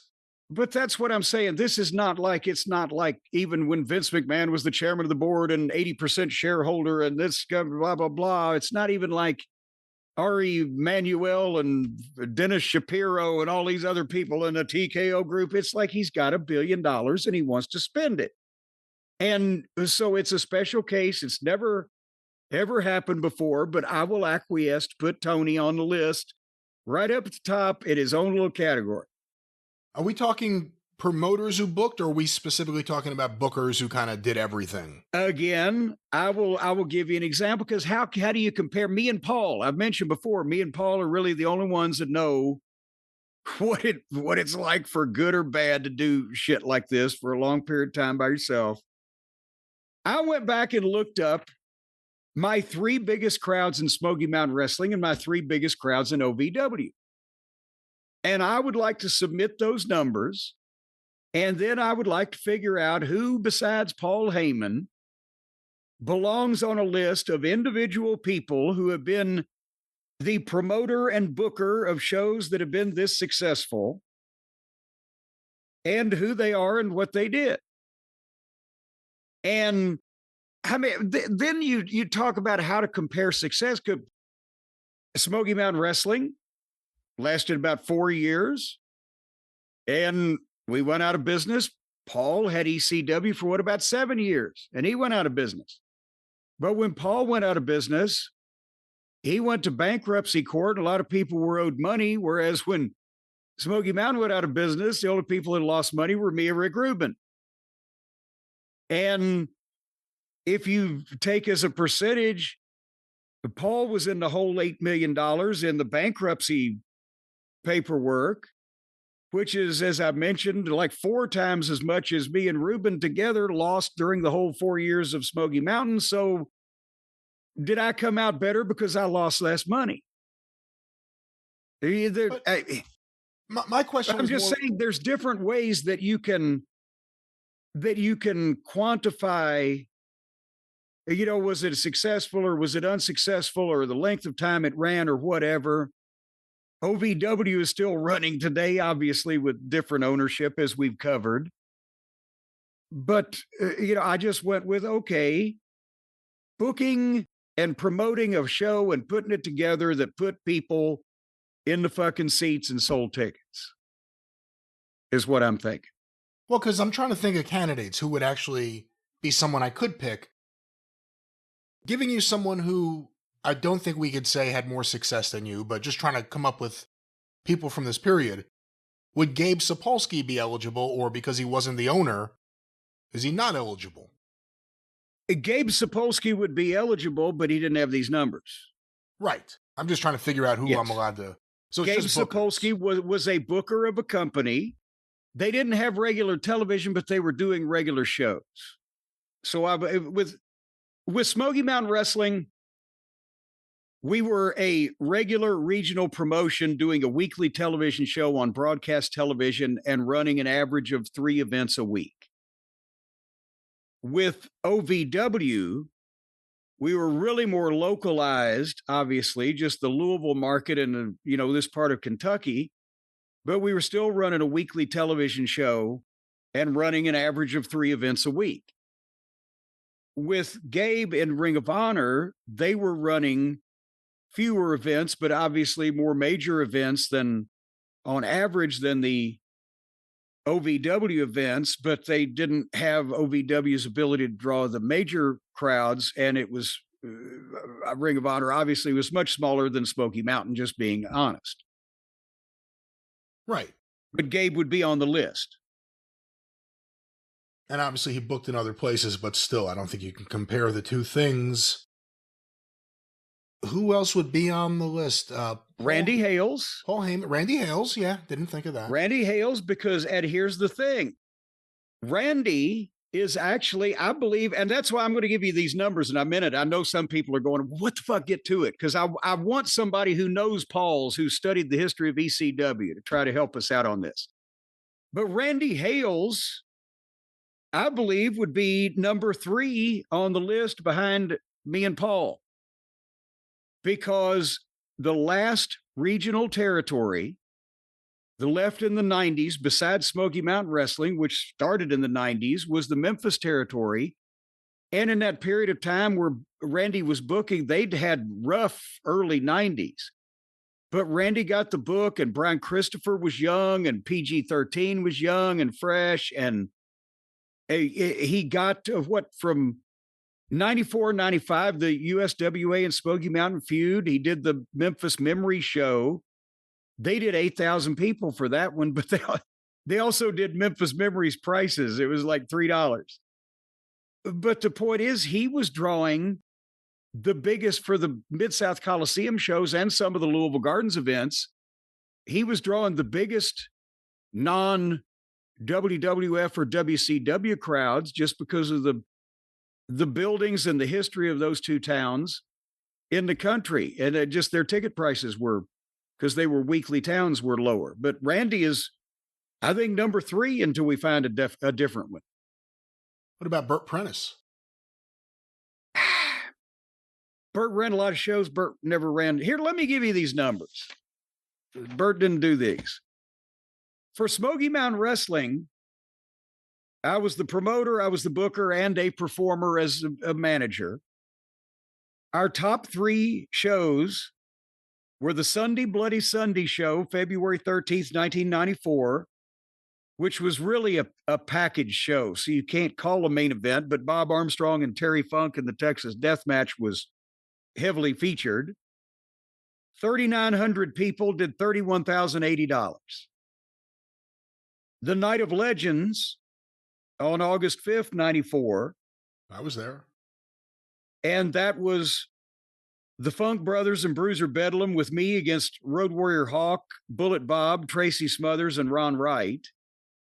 Well, Ron Wright in their corner. Ron Wright in their corner, yes.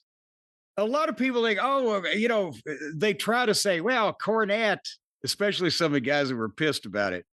Cornette brought in the WWF guys and they only came to the shows where the WWF guys were on the show. No, the biggest one's actually the only one of the big 3 that had a WWF guy on the show was the next one, Super Bowl. But nevertheless, Night of Legends did 4,243 people at $35,120.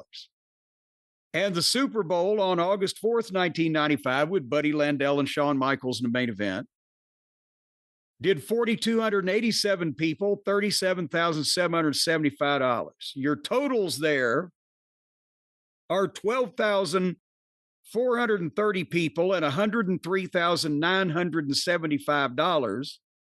And a dollar then is $2.20 or so now. So it would be 200. So there's 3 shows that sold 12,000 tickets.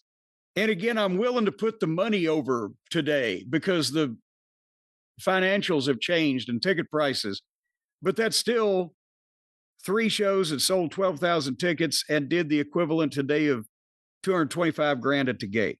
Hey, if I could say something about what you said before about the WWE guys and people who say, well, Cornette, you had them. I was there. Shawn Michaels and The Undertaker didn't draw the house. It was about the way they were being used that made it effective. It wasn't just, look at what WWE's crowds all around the country were in 1995. It wasn't, Shawn Michaels will be here, we're guaranteed a crowd. It was the story of the match with Buddy. And really, it was about Buddy.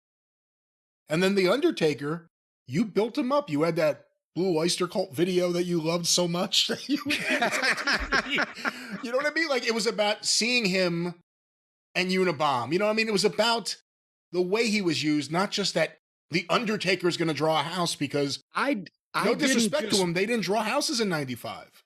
Well, yeah, and I didn't just bring the match in from here's Lex Luger versus whatever, the WWF match. I brought in a talent to wrestle one of my guys that it fit, whether it was Buddy Landell challenging for Shawn Michaels because he was the Intercontinental Champion, or whether it was the Unabomb facing the Undertaker because they're both 7 feet tall and monsters, whatever.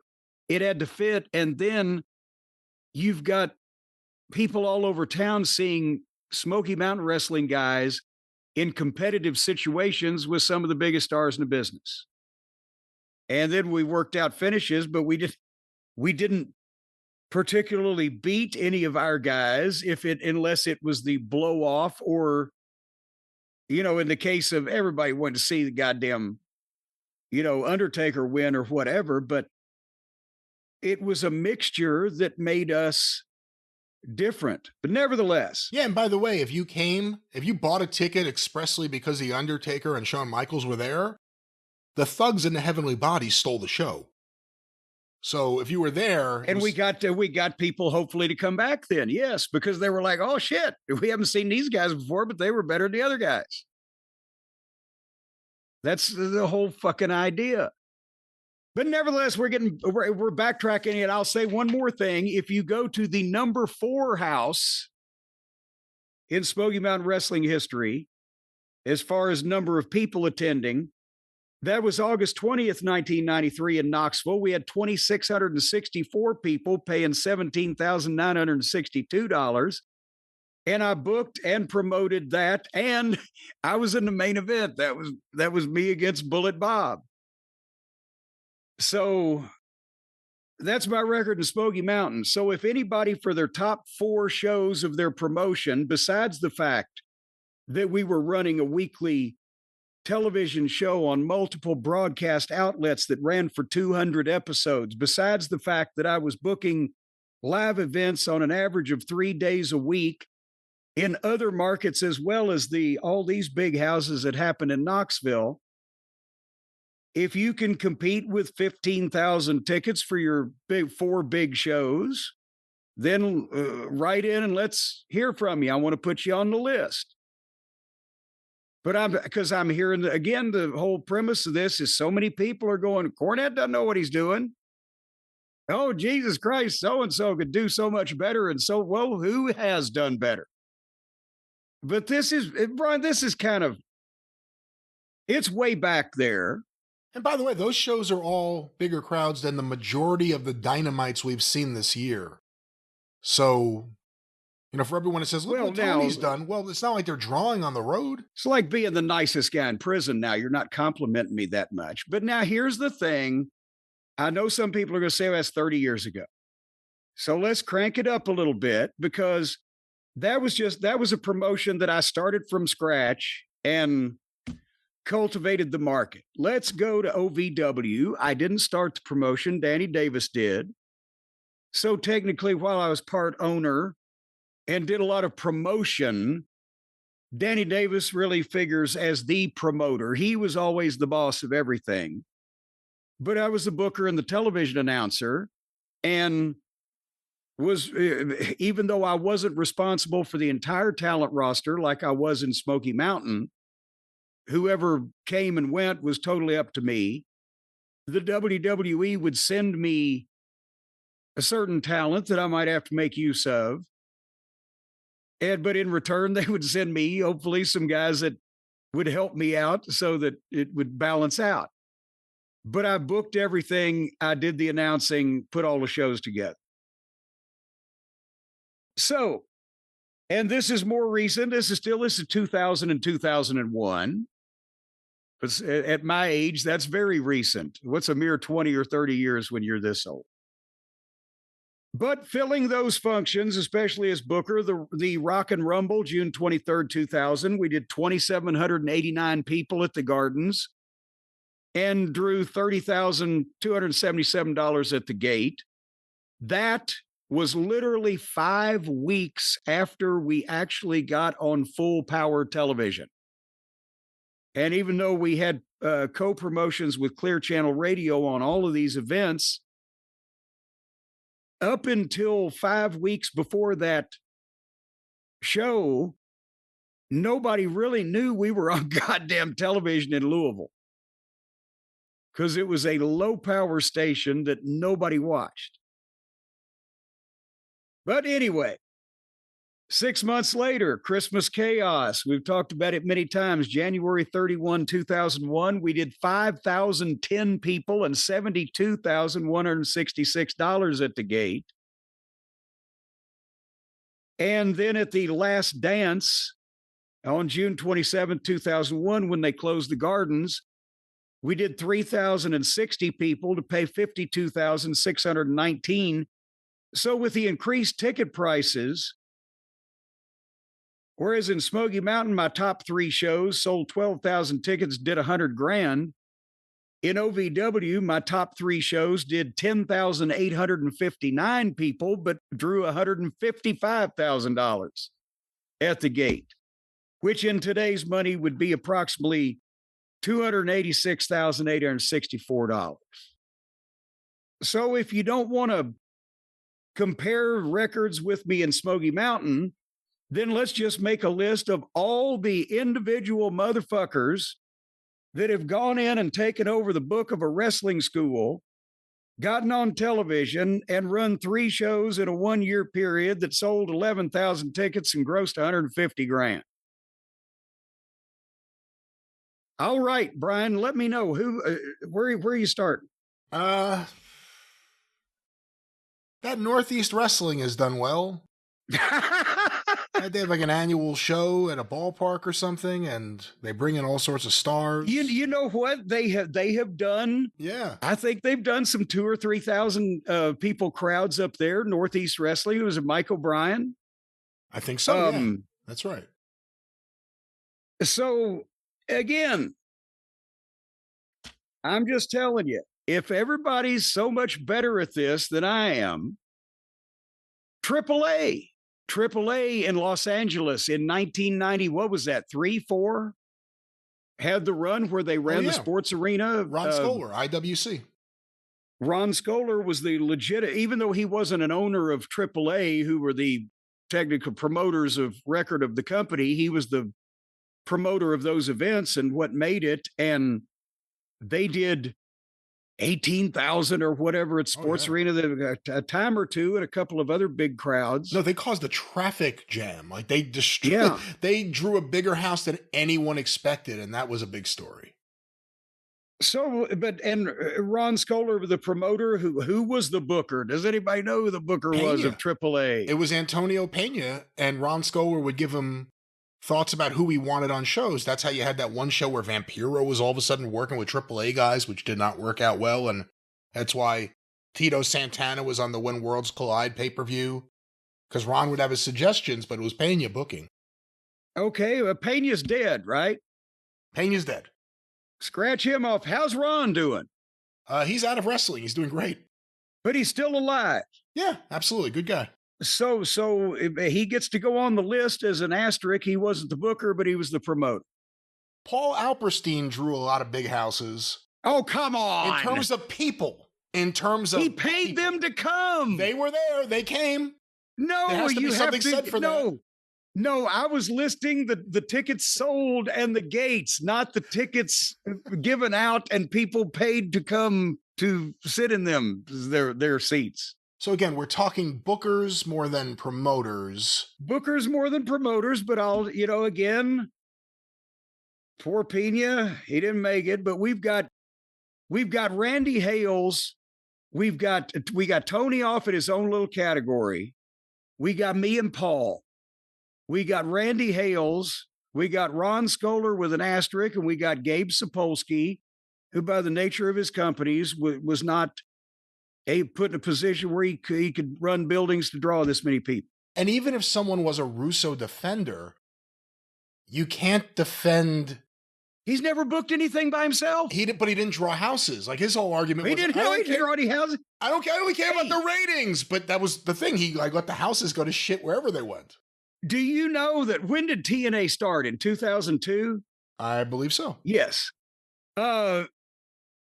Do you know who promoted the biggest grossing house show that they did in the first 4 years of their existence? Was it OVW? You? Me. They ran the Gardens and I promoted it for them locally here in 2006 and it did like $30,000. And that was the biggest house show that they had ever done at that point in time. Nevertheless, Eddie Gilbert was a good booker, but he didn't draw houses, especially, I mean, even if we're going based on 1990 and after, he booked in Memphis, he booked in Dallas when Dallas was dead, he booked in Philadelphia when they didn't draw, ECW was just starting up. So you can't put him on the list. Well, hold on, you just made me realize. Puerto Rico, maybe. I was about to, but I don't know about Eddie's business if we have to write Dutch Mantel down. Because I just thought about Puerto Rico.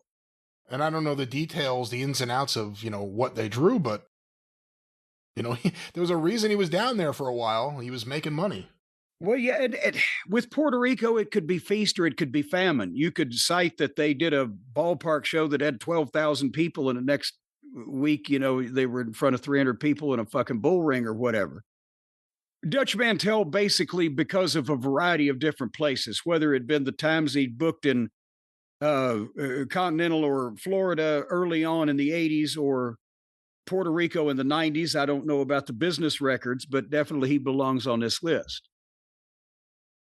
So again, we've got Eric Embry. Oh, come on. I'm just naming bookers. I'm just thinking of bookers. Who else booked? Leo Garibaldi was dead. Who else booked? There's got to be someone. Who booked Windy City Wrestling? Paul Heyman, Dutch Mantel, Randy Hales, Gabe Sapolsky, Ron Scholar with an asterisk as a promoter. Somebody else had to come on, people. Game Changer Wrestling. Oh, come. You see, that's the point. That's where we are today. All right, well, then what are their top 3 crowds? Because I won't compare, even with some mud show, I won't necessarily compare Gates, as I said, with anybody, because this is 25 and 30 years ago, and the finances have changed. But on top 3 crowds, I will compare my record with either of my companies, where I was to the decision-making person and not part of a group, with anybody walking around out there today. And I think, like I said, I think it's me, Paul, Dutch, and Randy Hales. So if anybody wants to join the party, go ahead and do this shit. Otherwise, blow me. But let's see, anybody that's willing to do a little research and come up with something. Who else beats those totals for their top 3 shows in their promotion, wherever it may be? Pro Wrestling Gorilla! Oh, they ran a building that seated 400. I drew. We couldn't get anyone else in there. I drew 10 in one night, multiple times. You know what? Hold on. Well, no. Because they got that Sting retirement show. I was going to say, remember when we compared they sent in the research on the Bucks main event top 3 shows that they drew that they main evented on? Yeah. And it was 18 for Sting's retirement, 10 for another one, and then 5 or 4 maybe. So 33. I promoted fucking 7 shows here that drew just about the same number of people as their entire main event career.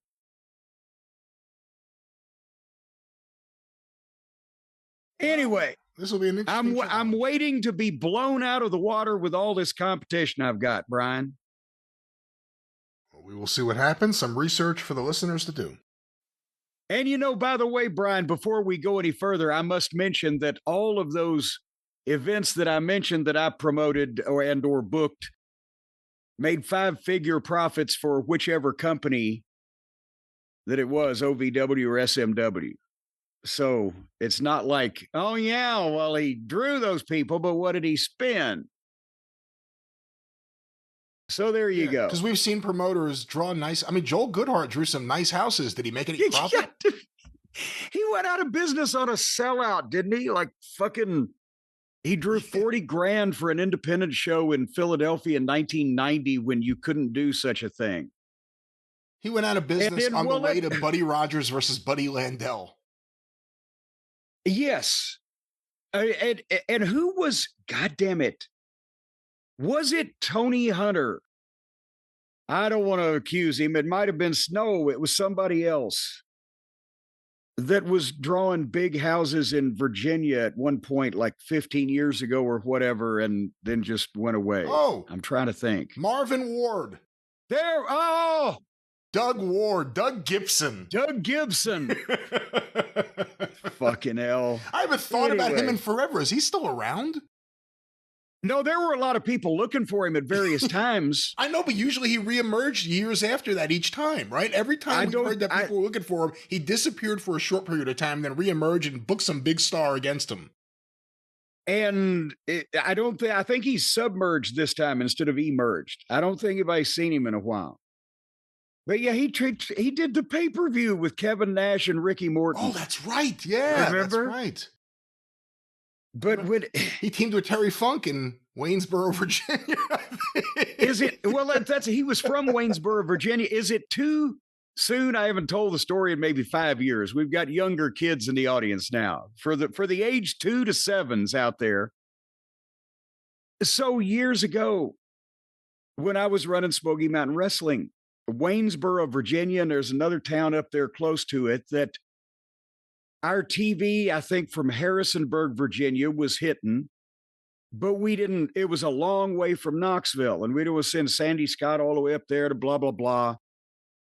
And Doug Gibson, which is the name he was using to wrestle on his own little independent shows that his father ran for him at the time, contacted us and said, hey, I'll run you a weekend up here Friday and Saturday. So book the guys and I'll promote the shows and blah, blah, blah. Okay. We put him on the card. And we even did a rib. He came down to do local promos for it. And they introduced who was doing the promos. I can't remember, it was Brian Matthews, whoever. And here he is, Doug Gibson, to talk about Waynesboro. And he starts doing the promo. And then Robert Gibson comes out of the corner and says, who's this little prick claiming to be my cousin? Oh, no, I have the video of it. I know exactly. That's right, because we saved it, right? Yeah, well, the thing was, Doug Gibson gave the promo of his life that he's been practicing for and waiting for, and now I've got a chance. It is a camera and a microphone and an interviewer, and I could do it, and I could show this whole room of people I admire that I'm ready to hang with them. And he gave this promo, and then I think it may have been Brian Matthews still. It may have been Tommy Noe. I'm not sure. I think it was Brian Matthews. He goes, and now here they are, Ricky and Robert, the Rock and Roll Express. And Ricky's about to talk, and Robert stops him. And Robert never talked in these promos. He goes, oh, who the fuck's this guy calling himself Gibson? And then the next thing you see is you run across the camera laughing.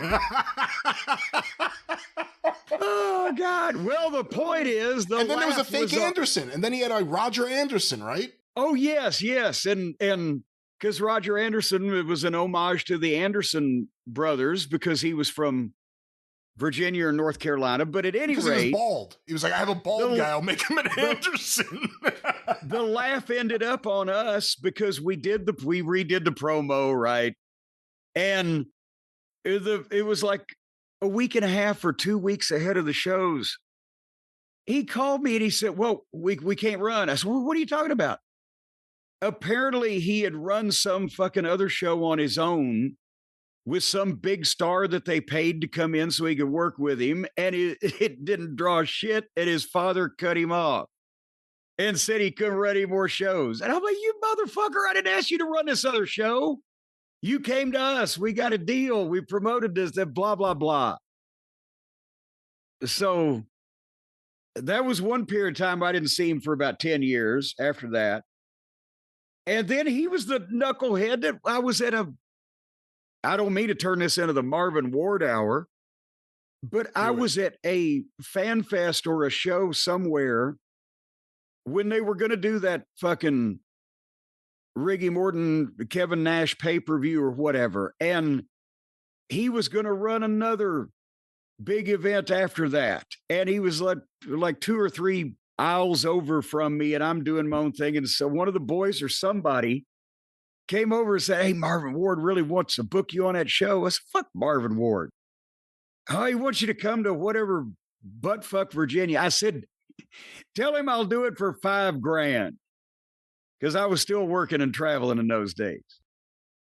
And the guy came back, he said he'll do it. I said, what? Just sight unseen, don't know who I'm going to manage or what I'm going to do. He'll just pay me $5,000 to just be there. I said, of course he said that. So I actually talked to him on the phone about it. And after, the show was over and everything, I said, Marvin, if you really want me to come to wherever for $5,000, I'll do it. But I need X in advance and then Y when I show up and the blah, blah, blah, and the reservations and whole 9 yards. Oh, okay, no problem. And then X never came. And he had, it's going to be, and then I never heard from him again. And he didn't run that show and he was gone again somewhere. I think, as a matter of fact, at one point, when did that John Cena movie come out? Which one? The Marine or the one with Amy Schumer? The original one.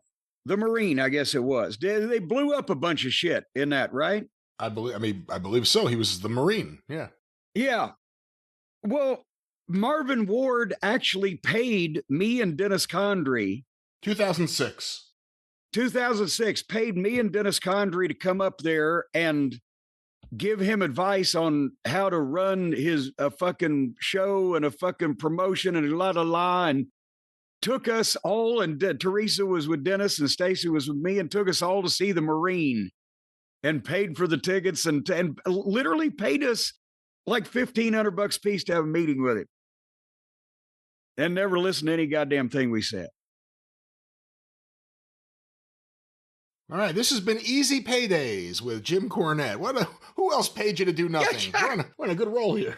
Well, I mean, no, I did something. They just didn't listen.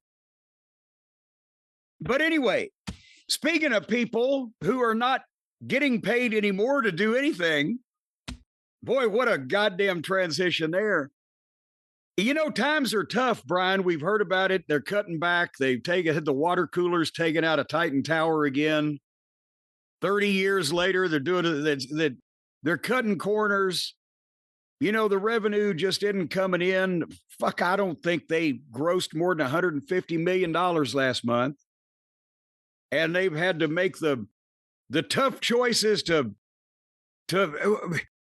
I guess, since they're family instead of employers and employees, it's a WWE family. Have they disowned some of their children now? Well, it's not like you're being let go. It's like you're being sent away from home, because WWE's home. It's everyone's home. It'll always be your home. Except when they send you away from it and they won't feed you anymore and you don't have a place to sleep. Do they get to take their clothes when they leave home, Brian? They don't get to take their name when they leave home. Give me your fucking driver's license, too, on the way out. We just talked earlier this episode about the compensation for the executives of TKO, the parent organization of WWE and UFC. Dwayne Johnson got $610,000 in travel reimbursements. How many of these salaries would have been covered under that? Definitely. Well, the NXT actually, ones. the NXT ones, they say now the average there is about $100,000, which ain't bad to go to school. But some of these fellows and females were on the main roster, and they were making a bit more than that. And when you look at the list, you wonder why. Well, I have the list here. Would you like to go down it, give your opinions on some of these? I don't want to go down on any of the people on this list, but I'll talk about them. Again, some of these are pretty surprising. I know you're not a fan of hers, but she's been used pretty prominently on Raw. Kairi Sane, who's been a part of the whole thing with Asuka and Io Sky. Kairi Sane has been released. Maybe sanity is prevailing. How long before she is Kairi Hojo again and in AEW? She has to be one of the ones I would think, if she wanted to stay in the States, I would have to think Tony would want her. Good Lord. I'm sure. You know what? Is there like any of the heat between her and the other Japanese girls over there? Maybe we don't know about that. That might be a problem. Well, Jim, another couple names on this list. I'll give them together. Again, somewhat surprising because of how they've been used. Aleister Black and Zelina Vega, who are married, both released on the same day. Till death do us part, they say. Well, you kind of figure that if they're going to let one go, they probably figure the other one will probably get mad and be bummed out, so just make a clean break of it. But I mean, I've never understood any appeal of Aleister Black, Malachi Black, the fucking spooky thing that he was trying to do that, or, you know, maybe if he was like John Carradine or someone, he could get away with it. But I don't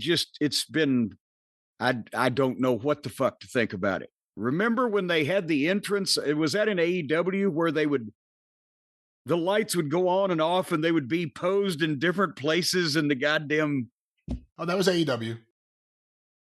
Here they do the entrance that Cross and Scarlett were doing. They got released, and then all of a sudden, Alistair and Zelina kind of got their role, even though, they obviously are really married, but he was Malachi Black in AEW, got over pretty big early on in the feud with Cody. Eventually, whatever the problems were, he wasn't there a lot, and you started hearing rumors that he didn't want to be there. Do you think he's going to go back to AEW? Would Tony give him another chance? Well, I mean, Tony will do anything for anybody if they talk to him nice because they're his friend. So that's not the issue. Is what the fuck difference is it going to make? Yeah, he's one of the guys I don't get. I think Zelina Vega is really talented, but she hasn't been used well in quite a while. She's been there a while. Maybe we'll miss her if she goes away and she could come back. I'm going to try to give you all these names at once so you can give your thoughts about them individually or together. Uncle Howdy / Bo Dallas, Nikki Cross, Dexter Lumis, Rowan, and Joe Gacy, collectively formerly known as the Wyatt Six, have all... There is a God. This has been a complete mess, and I don't know what the fuck they were thinking that they could do. Bray Wyatt was over. Bray Wyatt was popular. I didn't particularly ever get Bray Wyatt either, but the fans loved him. But this was like a fucking, a bad Led Zeppelin tribute band type of thing, where it was just all characters from his universe without any meaning or rhyme or reason. They weren't invulnerable anymore, but they were still spooky. But they were individually, Dexter Lumis has had size and a look and something about him. If he could ever turn on the personality, because sometimes the lack of personality has been the gimmick.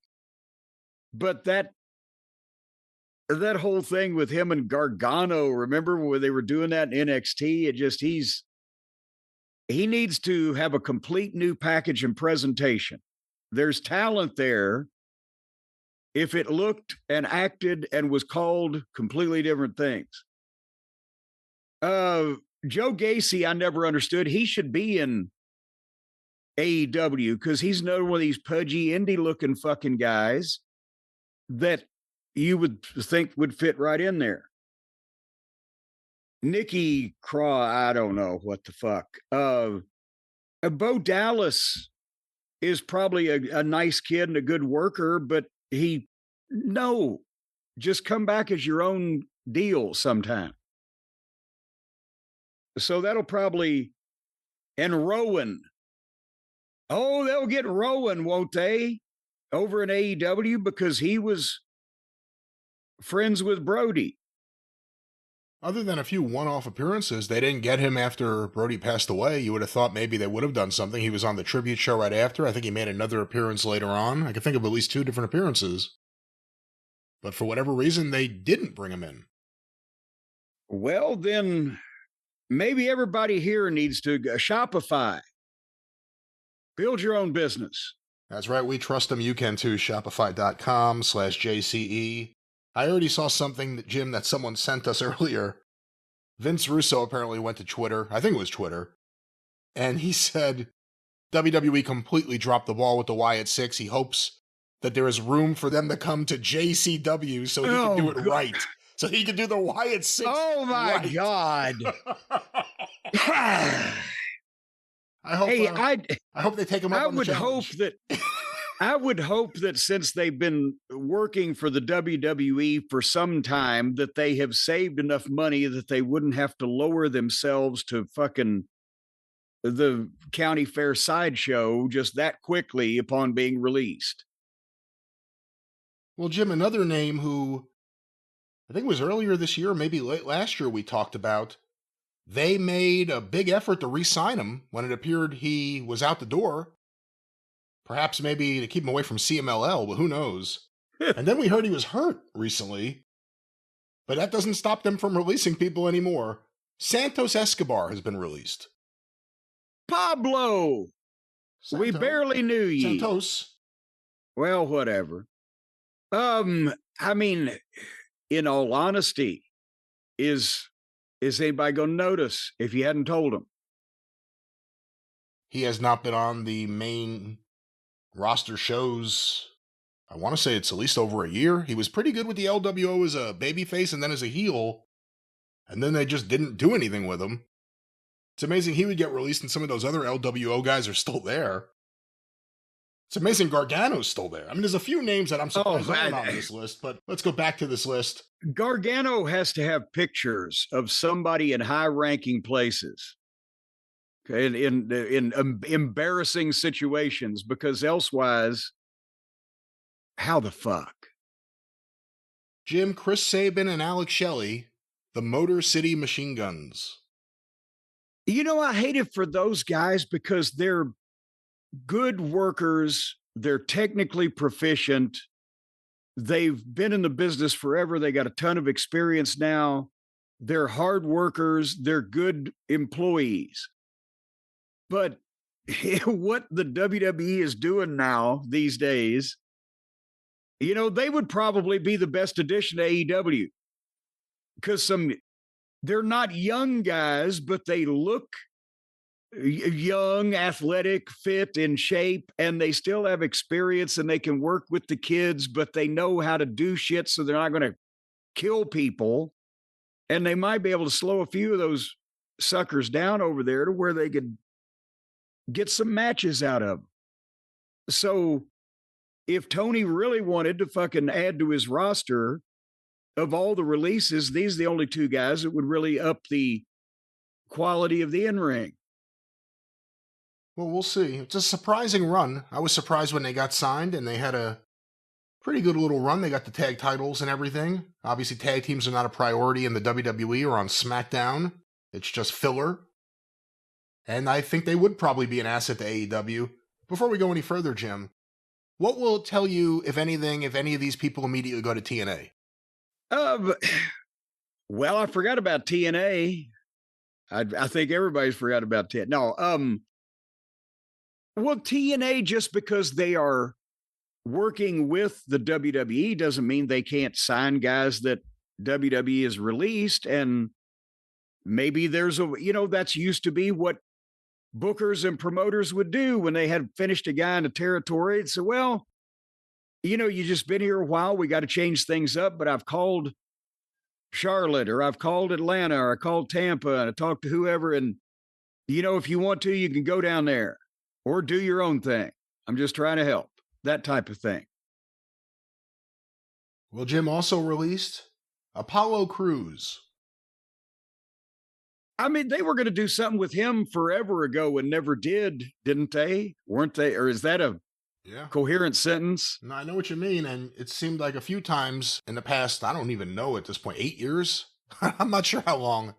There were chances to do something with him and they didn't. And they never are going to, it seems. So you don't want anyone to lose their job, but they're also, obviously there are people not in their plans. Well, I mean, the thing is, again, we mocked at the beginning, they're making a fucking fortune and they could pay everybody in the world if it was Make-A-Wish, but they are running a business. And to be honest, is anybody going to miss any of these people except their immediate family?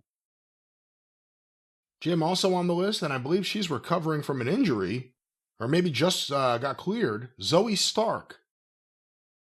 And I know I think she's still been recovering. Is she still hurt? Okay. Or whatever. I don't know, but I mean,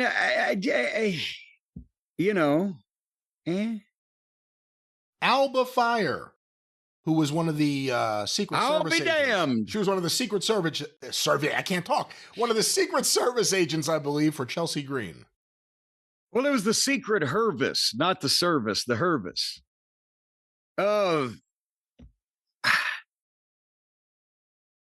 No surprises. All right. Andre Chase of Chase University from NXT. Andre Chase. He was one of the Bravado brothers in Ring of Honor back in 2010 and that era. Interesting. It's interesting the amount of time they gave him on NXT for a few years that he never gets called up. What does that tell you? Well, that's what I was going to say is that the gimmick with the whole college group thing, it fucking stunk from the start and they did it forever. And I think he's still doing it. And, they were never going to bring him up in that. I wouldn't think. Why would you? So I don't know why. Thankfully for him, they just took 7 or 8 years to make their fucking decision. Well, Jim, I have some names here. I believe these are from NXT. I don't know who these people are, but I'll give you the names. Also released, Tyra May Steele. Oh. Cyrena Linton. Tyson. Tyreek. Wait, Tyson is just a name. Tyson is a name, and Tyreek is a separate person. I don't know if they were a team because they both had TY to start their name. Chris Island. Chris Island is gone. No man is an island. Malik Blade. Malik Blade, another one of these completely realistic names in NXT. Trill London. Trill London has been released. And finally, Luca Crucifino.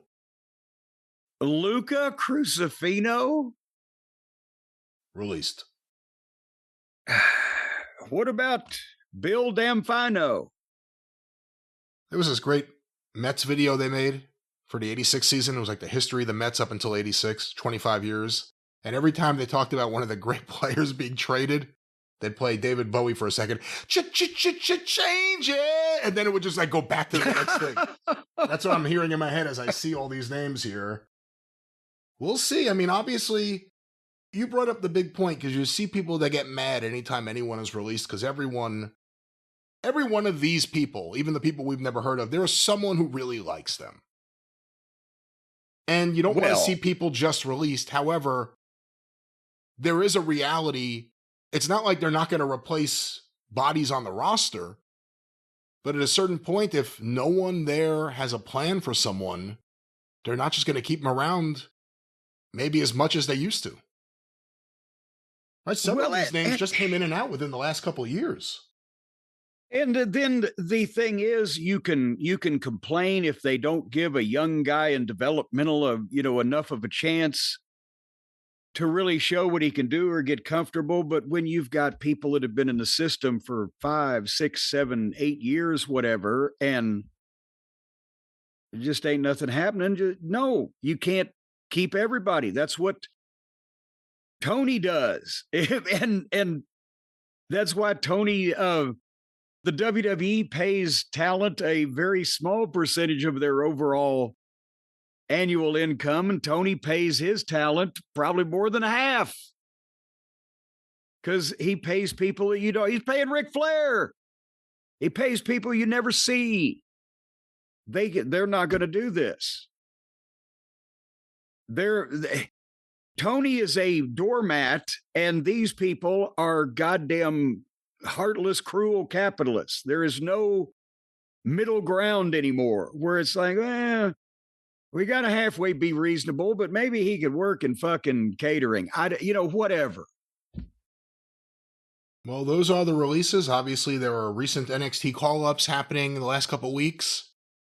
So they're replenishing the main roster and probably going to have to replenish NXT, at least who's used on TV, because a lot of the main eventers of the last year are now on the main roster, but that's the ebb and flow of the WWE roster. Well, speaking of ebbing and flowing, SmackDown will be a short report because this was the SmackDown after WrestleMania, where we're supposed to get excited for the rest of the year. Do you want to see Fatu mad at the other Samoans and Tongans again? Because we saw a lot of that here. That was the thing that bookended this episode. The stuff with him and the Usos, Jacob Fatu and the Usos, that I didn't mind. Because that really hasn't been played out yet. Yes. The stuff with the Solo group has been played out. And it's natural for Solo to be involved in that opening segment because he is there. And in the history of the Bloodline, he had a big role. And he's the actual younger brother of the Usos. Yeah. And Jacob loved him. But I don't think anyone sees Solo as someone who's going to win a match or as someone they should care about. So I don't know what to think. They're giving Jacob Fatu a nice little push right now, coming out of WrestleMania in a feud that no one cared about. But they're just going to the next pay-per-view and that's the main event right away, him and Roman? Well, I guess. I mean, here's the whole thing. Here's what happened. Jacob comes out to the ring and he announces that he told Roman Monday he doesn't want that title. He needs that title. And they cheered. And he said, and Roman told me I'm not ready. And they booed. And he said, everybody's told me that I'm not ready all my life. So now I'm saying step in the ring and prove it. And the Usos music plays. And I'm okay. Where's this going to go? And they tell him, don't come at the OTC like that. Join us, run the play with us. And people started booing.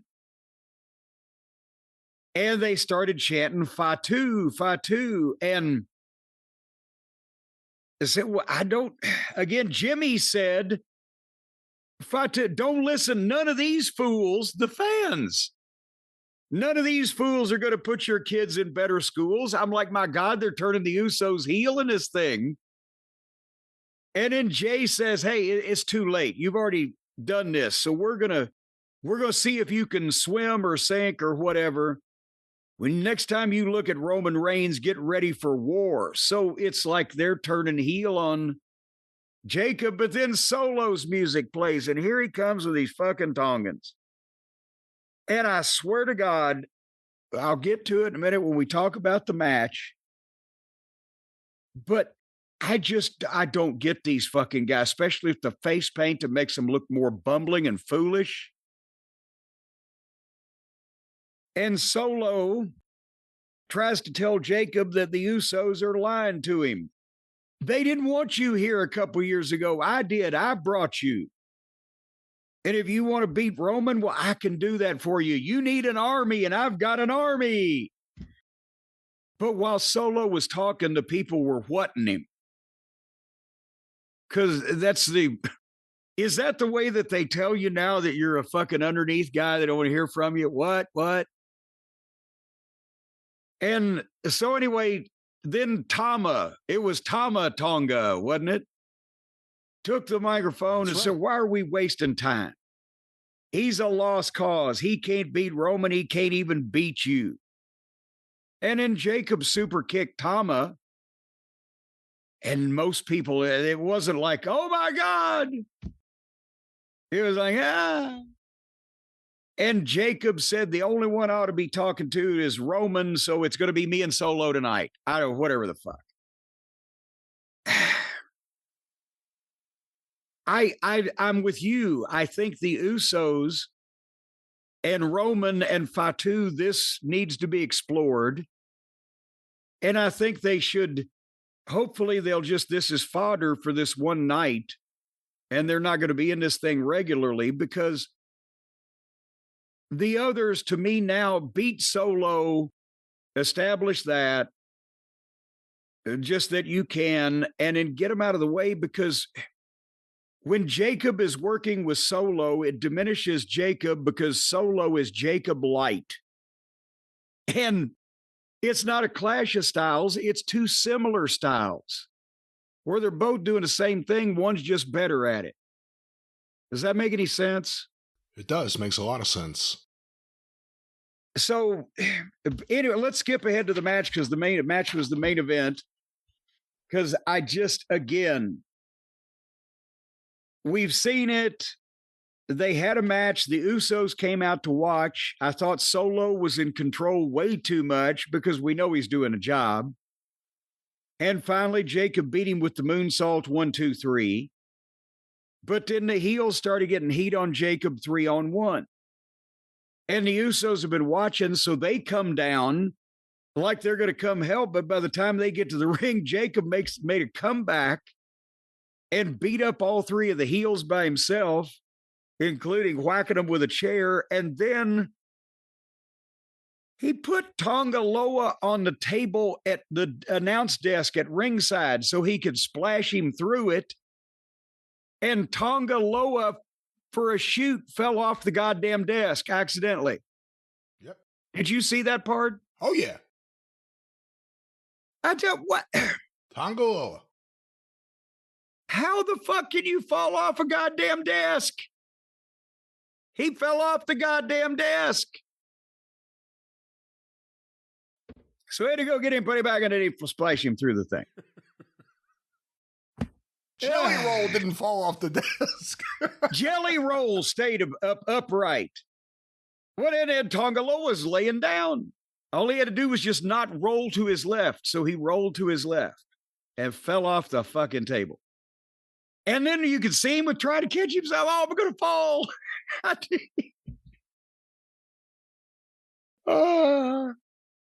So that's the main fucking business on this Smackdown, pretty much. I can just mention they had a girls' match. They had another girls' match with a tag match. They had Cody do a promo in the ring, which the interesting thing was he said to all the outside forces that keep interfering with my WrestleMania plans, you're 0 for 3. So either send your best or count your money and mind your damn business. There were elements of this promo that weren't very good, too. It was, Cody has this thing, some of these other guys do, too, where I don't even know what to say. Like, he does, like, this fake, like he's trying to, like, he moves his jaw to the side, like he's, like, you know, really getting ready for it. But then he had this thing about how Sami Zayn called him the Golden Boy. And his comeback was, you're right. I am golden. My family's gold. My fans are gold. Everyone's gold. And I was like, this is awful. This is just the worst comeback I've ever heard. Gold. It's not gold. No, it's not. And then he left. Nothing happened. And yes, and you know, and sometimes that's not bad, but he didn't make any announcements about having discovered a cure for cancer or gotten to the bottom of the Kennedy assassination, so it wasn't that newsworthy. I like Trick Williams and Yachty said he's here to stay. I think they've got a winning combination here. And he did the promo they were in the ring with the gingerbread man. And if you want a handout, find a clinic. If you want an invitation, find a wedding. But if you want the U.S. champion, find Trick Williams. And then while Yachty was throwing money in the air, the gingerbread man took his hit both of them with a candy cane and then took his fucking head off, and it was Sammy. And the fans just hate Sammy now. They've been waiting apparently to hate him. There's some pent-up frustration here with that little do-gooder. And otherwise than that, and we had, do you even want to speak about Danhausen and Miz? And Danhausen at Miz's house? Yeah, whose ever mansion they got to play the fucking part of Miz's house? What I'll say is this. I hate this sort of nonsense appearing on wrestling. And also, I don't have a problem with TKO producing a show of this nonsense that is just this nonsense. And I'll watch it. Maurice is very good looking. Danhausen is funny. I'm going to start with Maurice. Danhausen's funny. And, you know, The Miz is The Miz. But, you know, Danhausen and Maurice. I mean, that's really what I'm thinking of. Can Miz overact anymore? You know, again, it's not like it was a static camera filming incidents. There were camera cuts. It was too set up. It's fake. You need a show. Fake. I mean, of course it's fake. The whole thing is fake. I mean, just give it a show. I don't like things like this appearing in the middle of Smackdown.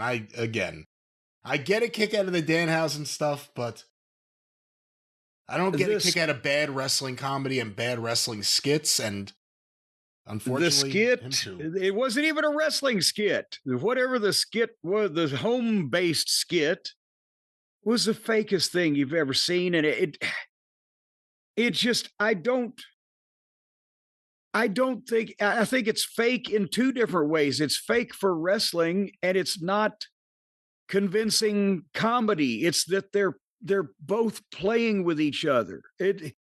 When Hardy got full of consternation over Laurel, or fucking one of the, Abbott got fed up with Costello. It wasn't like that they were still playing with each other. They were in their fucking gimmick, right? This is just children playing on cable access. And the match ends when he cursed him and they pyroed him again and he schoolboyed Miz. So the guy that they just reminded us beat John Cena at a WrestleMania just got beaten 3 minutes by a magic curse and a schoolboy. Well, no, and for the record, people have corrected us. Apparently, this was not shown on SmackDown, but if you follow all their social media feeds, you would have seen it. Danhausen paid off the pyro people. That's how Kit Wilson got blasted in the balls last week, and that's how it happened again this week. He's paying off the pyro people, and they show that not on air, but on social media. Yeah, but how did they get in the right position to be shot with the pyro unless the pyro guys just loaded every goddamn ring post and every fucking part of the ringside with shots that can be fired in all directions, in which case, if I were the paying customers, I believe I'd sit farther back from the ring. They didn't explain that part. Yeah. So anyway, and then the debut of Jane Wayne Gacy from NXT with her friends from Fatal Influence, Fallon and Fernum. I can't remember the other girl's name. And they had apparently come out earlier in the night and beat up some of the other girls on one of the fucking matches I didn't watch. And then they came out and interrupted Rhea Ripley. Well, they didn't interrupt her. She just said, I'm a fighting champion, so who's next? Which is, it's so creative. I'll just walk out there and just blindly say that I can whip everybody, so send somebody out. I have no idea who's coming. And they had so much heat, they booed over the promo from the stuff the heat they'd gotten before. So the fans pretty much booed them and chanted for Rhea. And they all just talked to each other until Aldous came out and made a match. And then it was Rhea and Jane. And Jane is not a bad heel. And then they got disqualified and they 3-on-1'd Rhea. And that was the SmackDown after WrestleMania, which is supposed to get us excited for all the wonderful things that we've got coming up in the next year. Are you excited, Brian? No, not at all. I miss tape trading. I miss having someone that can make me a 2-hour compilation of anything I need to see that week or that month. Well, you know what I miss about tape trading? Having other shows from other places that I wanted to see. With stars that you wanted to see. Wrestlers yes. that you had only read about or heard about, you finally get to see. And they do promos. Or people I'd like to see again. There's some of these fucking people I could do without seeing for the rest of my life. And that's not a big insult. I probably won't live that much longer. I can't stand that Fatal Influence team. I know there are fucking NXT perverts that love them because they're female NXT, feminine warriors. You can't say anything bad about them, but oh my God. You want to talk about people playing the role of wrestlers? Watch them walk to the ring. It's just all fakery. It's just, you don't believe any of them are the person that they are. You believe that it's someone playing the role of someone. And I don't like that. That takes me out of it completely. Well, that's why the 90% one that kind of looks like Anna Jay's all right, because she, but the rest of them. 90% of the guys and the girls in the business are not over because of that reason. They have grown up being conditioned that wrestlers act like wrestlers, whether it's the way that they would act or not. And so they create personas in their mind. See, the good thing when I got into business, I only had a week's notice that I was going to be in the business. And I really had the barest idea, if that, of any kind of personality that I was supposed to have on TV to begin with. So I didn't have time to make up a fake one. And then I figured, well, I got maybe 3 or 4 weeks. I could suck a little bit because I just started, but I better get good or elsewise they're just going to fucking run me off. So I figured out how to have a bit of a personality. But I didn't sit and Oh my God. Well, let's see. What is my backstory? Yes, I'm a warrior from Spain that has landed in a spaceship from Alpha Centauri and fucking paint my face. That's not even the worst of it. Just what will be my move when I come out of the runway? What will I do every time I'm on the stage? My special pose. Like, that shit that became superfluous. It's everywhere. Everyone is doing like, here's my stage pose, and now here's my fake walk to the ring. It's just, you see Brock Lesnar come to the ring, and not everyone can be Brock Lesnar. One of the all-time greats, really, when you think about it at this point. You believe he is who he is when he's walking to the ring with Heyman. You believe that guy, he's not doing anything that seems like, oh, he's putting on a show. And some of these people, and again, I saw Fatal Influence here. I've seen him on NXT. It's 3 girls, especially the main one, who's the one getting the push, putting on a performance of being wrestlers, bad guy wrestlers, and I don't like it. And I think there's a lot of people that turn a blind eye to it, and a lot of it is because people don't know any better, because this was what Vince McMahon wanted, and this was the predominant wrestling. If you're 25 years old now, this is what you grew up on, was performance-based, just all this bullshit, the bad segments, the fucking poses, just all this stuff. This is what you grew up on. This is what you think wrestling is. It's when people do something else that they really stand out. I wonder if I had been born, let's see, I got to do the math here. If I started at 72, let's say I've been born 30 years later and I didn't start watching and wrestling until 2002.